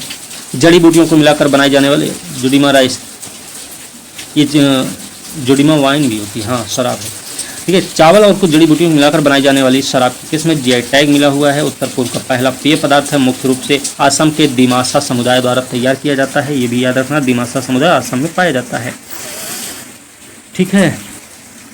ये हो गया ऑटोरिकी, छोड़िए कॉमर्स। जीरो एफआईआर क्या होती है भाई? जीरो एफआईआर पुलिस द्वारा किसी संज्ञेय अपराध के बारे में सूचना प्राप्त होने पर तैयार किया गया एक लिखित दस्तावेज जिसे किसी भी पुलिस स्टेशन में दर्ज कराया जा सकता है, जबकि एफआईआर केवल घटना स्थल के लिए अधिकृत किसी विशेष पुलिस स्टेशन में दर्ज होती है। क्रिप्टोजैकिंग क्या है? क्रिप्टो जैकिंग एक प्रकार का साइबर हमला होता है। प्रयोग हमलावर किसी कंप्यूटर डिवाइस को हैक करके क्रिप्टो माइनिंग के लिए करते हैं। जोहार क्या है? जोहार जोहार शब्द का अर्थ होता है सम्मान देना। उपयोग इसका झारखंड, छत्तीसगढ़, उड़ीसा में मुख्य रूप से संथाली, मुंडा और हो आदिवासी समुदायों द्वारा अभिवादन या स्वागत हेतु किया जाता है। उरांव समुदाय अभिवादन के लिए जय धर्म शब्द का प्रयोग करते हैं। ठीक है, ये हो गया फाइबराइजेशन। इसको छोड़ देते हैं। फाइबराइजेशन क्या होता है? ऑप्टिकल फाइबर केबल के माध्यम से विभिन्न रेडियो टावर्स को एक दूसरे से जोड़ने की प्रक्रिया होती है फाइबराइजेशन। ठीक है, ये थोड़ा सा याद रख लेना। ऐसे ही सेरोटोनिन एक मोनोमाइन न्यूरोट्रांसमीटर है जिसे 5 हाइड्रोक्सी ट्रिप्टामाइन मतलब 5-HT के रूप में भी जाना जाता है। केंद्रीय तंत्रिका तंत्र से पूरे शरीर की तंत्रिका कोशिकाओं के मध्य संदेश पहुंचाता है। सीखने, याद रखने, शरीर के तापमान, भूख को नियंत्रित करने, नींद, यौन व्यवहार, अन्य स्वास्थ्य स्थितियों में इसकी भूमिका होती है, ध्यान रखना। ठीक है, बाकी इसमें कंगारू कोर्ट भी है। क्या है? इसका प्रयोग लोगों के समूह द्वारा आयोजित अनौपचारिक न्यायालयों की किया जाता है जहां वैध साक्ष्य के बिना असंवैधानिक या गैर कानूनी तरीके से निर्णय सुनाया जाता है। इसमें अनुचित और पक्षपाती निर्णय दिया जा सकता है। चर्चित व्यक्ति और नियुक्तियां आप देखेंगे। ठीक है, चलिए आगे देखेंगे चर्चित व्यक्ति और नियुक्तियां। तो भारतीय महिला हॉकी खिलाड़ी सलीमा टेटे, इनकी नियुक्ति 2 साल की अवधि के लिए एशियन हॉकी फेडरेशन की एथलीट एम्बेसडर के रूप में हुआ है। ठीक है, उपेंद्र कुमार सिन्हा और दीपाली गोयनका हैं NDTV के स्वतंत्र निदेशक नियुक्त हुए हैं। प्रणव हरिदासन है, अगले 3 साल के लिए एक्सिस सिक्योरिटीज के MD और CEO नियुक्त हुए हैं। अजय सिंह है एसोचैम के अध्यक्ष बनाए गए। अभिनेता रणवीर सिंह हैं स्टार स्पोर्ट्स के ब्रांड एम्बेसडर बनाए गए हैं। इसके साथ साथ Niranjan Gupta Hero motor corps के CEO हैं। एलन मस्क ट्विटर पर सबसे ज़्यादा फॉलो किए जाने वाले व्यक्ति हैं। Rajeev Kumar Mishra power trading corporation of India limited के मुख्य कार्यकारी अधिकारी बने हैं। सुधाकर शिव कुमार फिक्की महिला संगठन की अध्यक्ष नियुक्त हुई हैं। मुरुगेश्वरन सबबी सुब्रमण्यम ब्रिटेन की रॉयल एयरफोर्स के वारंट ऑफिसर हुए हैं। कलिकेश नारायण सिंह देव हैं national rifle association of India के अध्यक्ष बने। न्यायमूर्ति अपरेश कुमार सिंह त्रिपुरा उच्च न्यायालय के मुख्य न्यायाधीश नियुक्त हुए। रोवन विल्सन न्यूयॉर्क राज्य के पहले अश्वेत मुख्य न्यायाधीश हुए। रोहित शर्मा जियो सिनेमा के ब्रांड एम्बेसडर हैं। अरुण सिन्हा राष्ट्रीय तकनीकी अनुसंधान संगठन के अध्यक्ष। विराट कोहली HSBC के एम्बेसडर हैं। ऋषभ पंत स्टार स्पोर्ट्स के एम्बेसडर हैं। ए माधवराव भारत डायनामिक्स लिमिटेड के CMD बने हैं। और शांतनु राय भारत अर्थ मूवर्स लिमिटेड के CMD हैं। महावीर सिंह फोगाट मिश्रित मार्शल आर्ट फेडरेशन के अध्यक्ष नियुक्त किए गए हैं। ठीक है, आगे चलते हैं।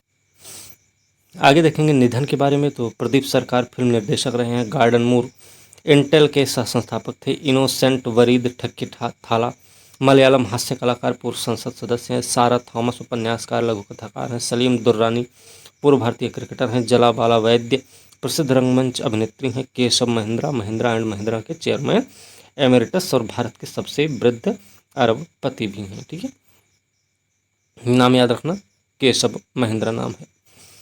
डॉक्टर जफरुल्ला चौधरी ये प्रसिद्ध सार्वजनिक स्वास्थ्य कार्यकर्ता, मुक्ति संग्राम सेनानी थे।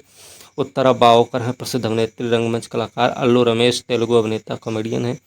तारिक फतेह पाकिस्तान मूल के कन्नड़ाई पत्रकार, इस्लामिक स्कॉलर एवं लेखक भी हैं। प्रकाश सिंह बादल पंजाब के पूर्व मुख्यमंत्री रहे हैं।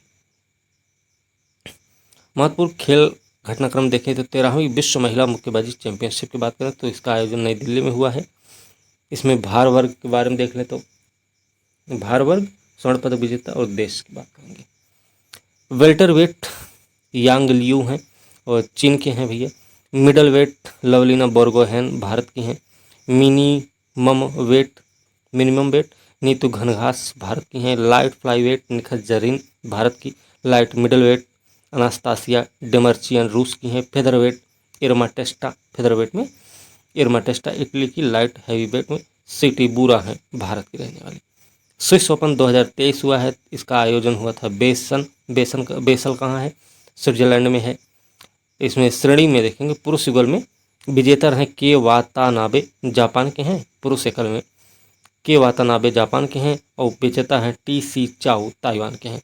महिला एकल P चोचुवोंग हैं थाईलैंड के और विजेता M ब्लिचफेल्ट डेनमार्क के हैं। पुरुष युगल में C शेट्टी और S रंकी रेड्डी भारत के हैं।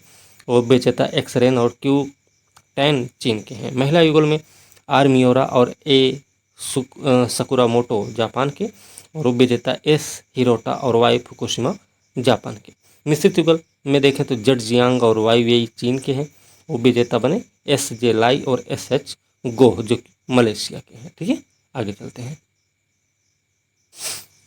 मियामी ओपन आयोजन हुआ था मियामी गार्डन फ्लोरिडा अमेरिका में। विजेता डेनियल मेदवेदेव रूस के हैं, वो विजेता जैनिक सिनर हैं इटली की। ऑस्ट्रेलियन ग्रैंड प्रिक्स 2023 हुआ, तो इसमें इसका आयोजन हुआ था Albert park circuit Melbourne Australia में। प्रथम स्थान पर मैक्स वर्स्टैपेन रेडबुल वाले हैं, और द्वितीय स्थान पर हैं लुइस हैमिल्टन मर्सिडीज के। तृतीय स्थान पर फर्नांडो अलोंसो हैं एस्टन मार्टिन के। ठीक है, चौथा एशियाई खो खो हुआ है, ये तामुलपुर में असम में हुआ है। महिला श्रेणी में भारत विजेता, उपविजेता नेपाल हुआ।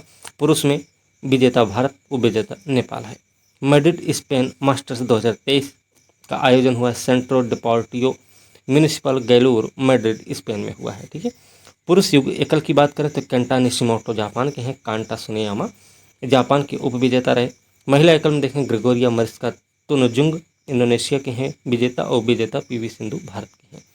पुरुष युगल में देखेंगे हे जीटिंग और झोउ हाओ डोंग चीन के हैं, जबकि उपविजेता ली फांगची और ली फेंग जैन चीनी ताइपे के हैं।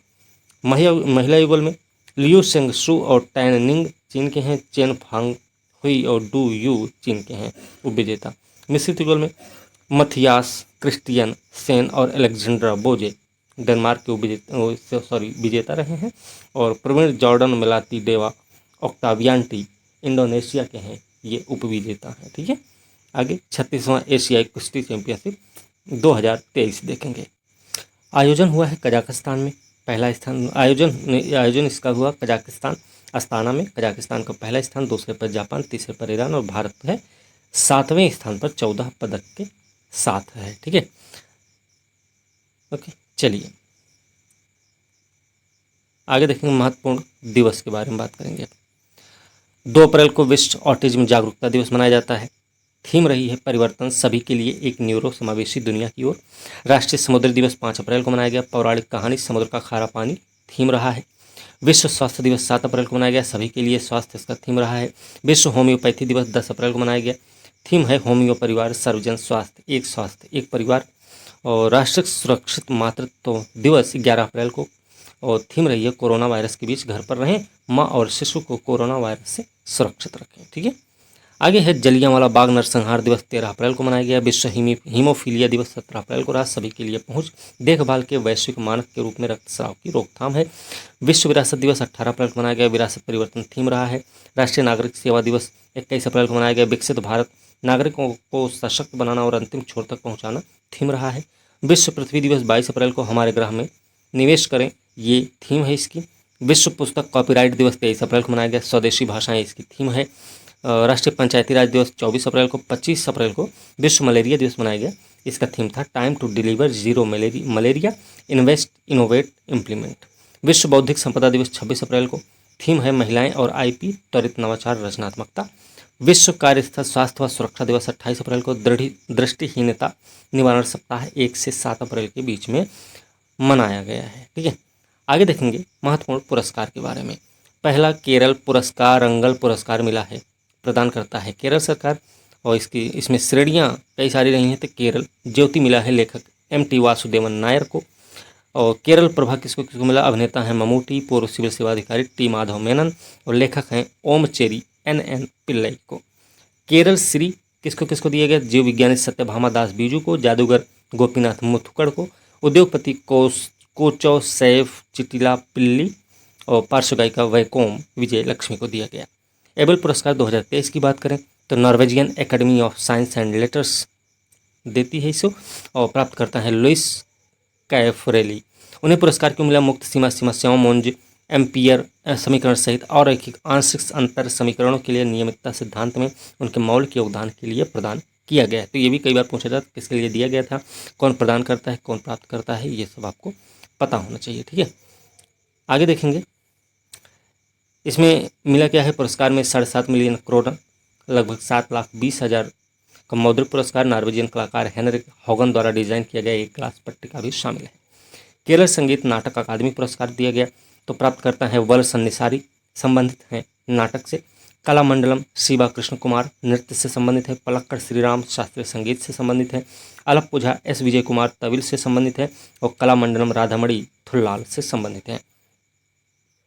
अंतर्राष्ट्रीय सांख्यिकी पुरस्कार 2023, ये पुरस्कार जो है ना 5 प्रमुख अंतर्राष्ट्रीय सांख्यिकी संगठनों के सहयोग से दिया जाता है। वो कौन कौन से संगठन हैं?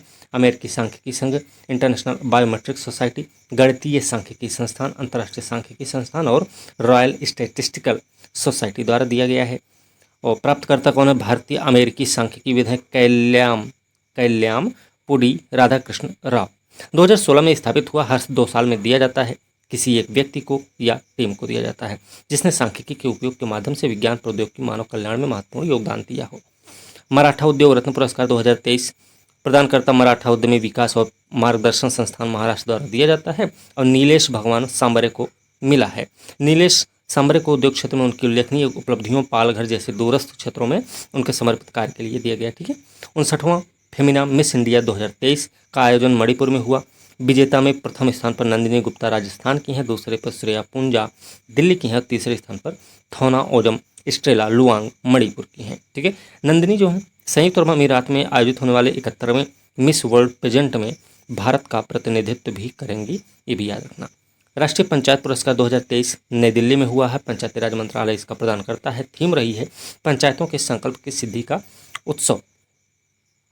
इसकी कई सारी श्रेणियां रही हैं। व्यक्तिगत सतत विकास लक्ष्य विषयों के तहत प्रदर्शन के लिए दीनदयाल उपाध्याय पंचायत सतत विकास पुरस्कार और नानाजी देशमुख सर्वोत्तम पंचायत सतत विकास पुरस्कार, ग्राम ऊर्जा स्वराज विशेष पंचायत पुरस्कार, कार्बन न्यूट्रल विशेष पंचायत पुरस्कार, ये 4 श्रेणियों में दिया जाता है। इस अवसर पर पुरस्कार प्राप्तकर्ता पंचायतों को डिजिटल रूप से पुरस्कार राशि हस्तांतरित की जाएगी। ठीक है। एक है मैल्कम आदिसेशिया पुरस्कार 2023, कौन प्रदान करता है? तो Malcolm and Elizabeth Adiseshiah trust देता है। प्राप्त करता है उत्साह पटनायक। इसके तहत क्या होगा कि एक प्रशस्ति पत्र होगा, 2 लाख का नकद पुरस्कार दिया जाएगा, ध्यान रखना भैया। और आगे देखेंगे इसमें तो लता दीनानाथ मंगेशकर पुरस्कार है 2023, इसको मंगेशकर परिवार एंड ट्रस्ट द्वारा दिया जाता है। आशा भोसले को मिला है और भारत रत्न लता मंगेशकर की स्मृति में इसको स्थापित किया गया था।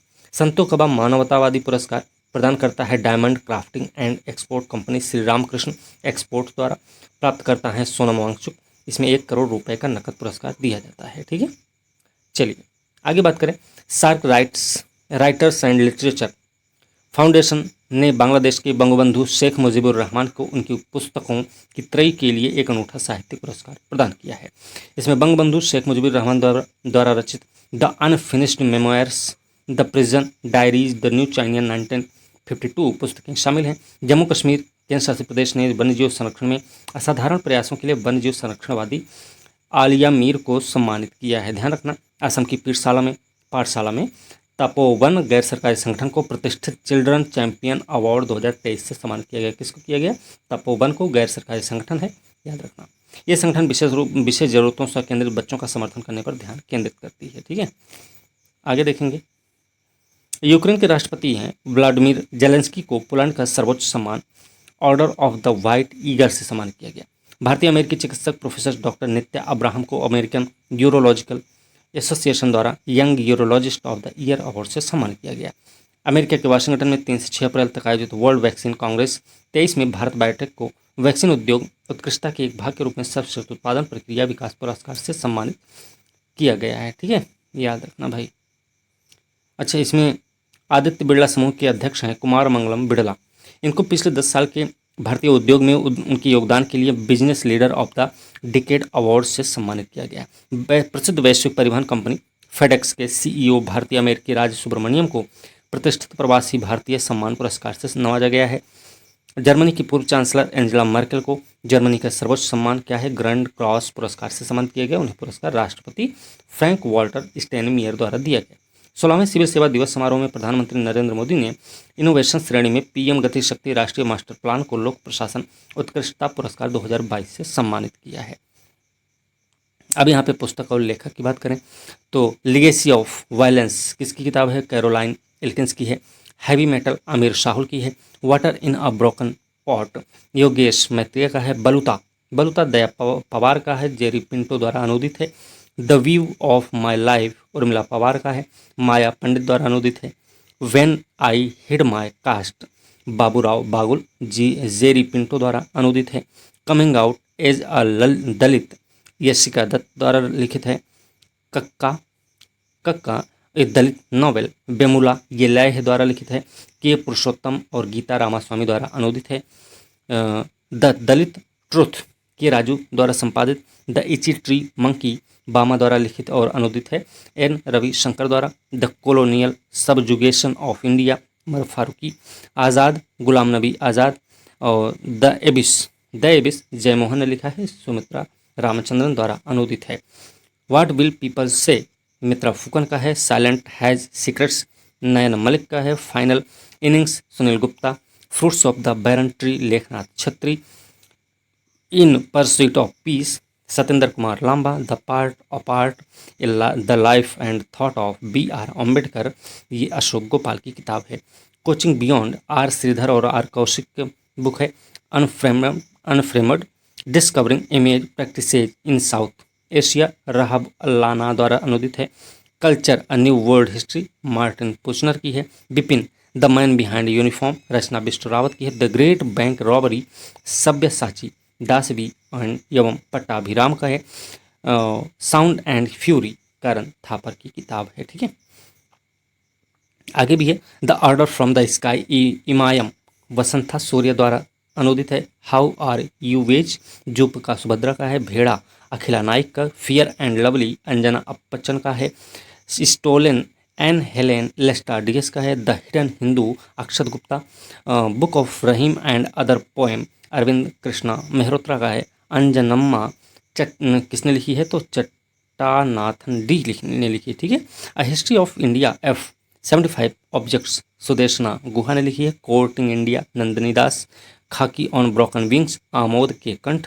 नौकर की कमीज Vinod Kumar Shukla. Animal farm George Orwell. Girls to goddess Nishi की है। Ponniyin Selvan book 1 first flood कल की, जो कि नंदिनी कृष्णन द्वारा अनुदित है। याद रखना भाई। Caste pride battles for equality in Hindu India Manoj Mitra की है। मौलाना आज़ाद लाइफ S इरफान हबीब की है। These seats are reserved caste courts and the constitution of India Abhinav Chandrachud की है। ठीक है, अब यहाँ पे कुछ बात करेंगे महत्वपूर्ण सम्मेलन और उनके आयोजन की। आगे देख लेते हैं। तो महत्वपूर्ण आयोजन सम्मेलन और आयोजन। G20 व्यापार कार्य समूह की बैठक मुंबई में हुई है। उद्देश्य वैश्विक व्यापार में तेजी लाना, वित्तीय अंतराल को कम करना, डिजिटलीकरण को बढ़ावा देना और वित्तीय संस्थानों को शामिल करना। आपदा प्रतिरोधी अवसंरचना पर अंतर्राष्ट्रीय सम्मेलन का आयोजन नई दिल्ली में हुआ है। थीम क्या रही है, delivering resilient and inclusive infrastructure pathway for risk informed systems practices and investments. उद्देश्य सदस्य देशों, संगठनों, संस्थानों, बुनियादी ढांचे के हितधारकों के मध्य आपदा और जलवायु लचीले बुनियादी ढांचे को बढ़ावा देने के लिए एक मंच प्रदान करना। फूड कॉन्क्लेव 2023 कहाँ हुआ, हैदराबाद तेलंगाना में हुआ है। याद रखना उद्देश्य मौजूदा दशक में भारतीय कृषि खाद्य क्षेत्र के विस्तार में आने वाली प्राथमिक बाधाओं संभावनाओं की पहचान करना है। ठीक है, आगे है G20 एम्पावर 2023 का आयोजन तिरुवनंतपुरम केरल में हुआ। थीम रही विमेन एम्पावरमेंट और win win for equity and economy. याद रखना, ठीक है। इसमें महिलाओं के नेतृत्व और सशक्तिकरण में तेजी लाने के लिए समर्पित है ये। रक्षा वित्त और अर्थशास्त्र पर अंतर्राष्ट्रीय सम्मेलन नई दिल्ली में हुआ है। आयोजक रहा है रक्षा मंत्रालय। ध्यान रखना उद्घाटन करता है रक्षा मंत्री राजनाथ सिंह। और G20 कृषि प्रमुख वैज्ञानिकों की बैठक वाराणसी उत्तर प्रदेश में हुई है। थीम है स्वस्थ लोगों और ग्रह के लिए सतत कृषि खाद्य प्रणाली। इस बैठक में विशेषज्ञ खाद्य पोषण सुरक्षा, जलवायु परिवर्तन के प्रति लचीलापन, एक स्वास्थ्य दृष्टिकोण, डिजिटल कृषि अनुसंधान, शिक्षा विस्तार के लिए सार्वजनिक निजी भागीदारी जैसे विभिन्न विषयों पर चर्चा करेंगे। राष्ट्रमंडल वित्त मंत्रियों की उच्च स्तरीय कार्य समूह की बैठक हुई है वाशिंगटन DC अमेरिका में। अध्यक्ष रहा है भारत, उपाध्यक्ष नाइजीरिया रहा है। ठीक है, ये आपको ध्यान रखना है। भारत रूस व्यापार संवाद 2023 का आयोजन नई दिल्ली में हुआ है। विदेश मंत्री S जयशंकर, रूसी उप प्रधानमंत्री डेनिस मंटूरोव इसमें भाग लिए हैं। अंतर सरकारी आयोग सहित रूस और भारत के मध्य व्यावहारिक सहयोग बढ़ाने पर चर्चा हुई है। जलवायु ऊर्जा पर्यावरण पर G7 मंत्रियों की बैठक हुई भैया, तो ये हुई है सप्पोरो में। सप्पोरो कहाँ है, जापान में है। जलवायु संकट को दूर करने के लिए उन्नत अर्थव्यवस्थाओं की महत्वपूर्ण भूमिका पर चर्चा हुई। वैश्विक बौद्ध शिखर सम्मेलन नई दिल्ली में हुआ 2023 का आयोजन। याद रखना है, ठीक है। और इसमें ये ध्यान रखना है कि आयोजन करता है संस्कृति मंत्रालय, अंतर्राष्ट्रीय बौद्ध परिसंघ। उद्देश्य है बौद्ध धर्म और सार्वभौमिक मुद्दों पर चर्चा करने और उन्हें संबोधित करने के लिए नीतिगत सिफारिशों के लिए दुनिया भर के प्रमुख बौद्ध विभूतियों विशेषज्ञों को एक साथ लाना। 8वीं भारत थाईलैंड रक्षा वार्ता बैंकॉक में हुई है, ठीक है। रक्षा सहयोग की समीक्षा होगी इसमें, है ना, ये सब आपको पता होना चाहिए। ऐसे ही भारत यूके वित्तीय बाजार संवाद लंदन यूके में हुआ है। उद्देश्य दोनों देशों के वित्तीय विनियमन में सहयोग की संभावना पर चर्चा करना। 6 विषय इसमें शामिल हैं। इसमें बैंकिंग, भुगतान, बीमा, पूंजी बाजार, परिसंपत्ति प्रबंधन और स्थायी वित्त शामिल थे। भारत ईरान और आर्मेनिया त्रिपक्षीय परामर्श हुआ है। येरेवान कहाँ है? आर्मेनिया में।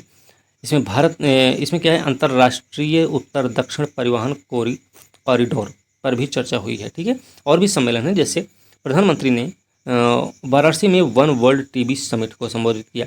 वैश्विक व्यापार में तेजी लाने, वित्त तंत्र को पाटने, डिजिटलीकरण की सिफारिश करने, संस्थानों को शामिल करने G20 ट्रेड वर्किंग ग्रुप की बैठक मुंबई में हुई है, ध्यान रखना। भारत की G20 अध्यक्षता के तहत भारतीय प्रौद्योगिकी संस्थान कानपुर यूथ 20 परामर्श की मेजबानी करेगा, ये भी बात हमको याद रखनी है, ठीक है। अब इसमें सी सेट का खंड है, तो सी सेट वाला तो देखना नहीं है, तो इसके आगे थोड़ा देख लेते हैं, अगर कुछ है तो, नहीं तो फिर यहीं पे इसको ख़त्म कर देंगे। इसी के साथ आज की वीडियो यहाँ समाप्त करेंगे। और ये जून की मैगजीन समाप्त हो गई है, ठीक है। अब अगली जो मैगजीन होगी वो मई की रहेगी, फिर ऐसे अप्रैल की होगी, फिर ऐसे धीरे धीरे करके सारी निपटा देंगे। और ये करीब 16 महीने का करंट अफेयर हम कवर करेंगे इस हिसाब से, ठीक है। तो इसी के साथ आज की वीडियो समाप्त करते हैं। अगले वीडियो के साथ मिलते हैं, तब तक के लिए धन्यवाद।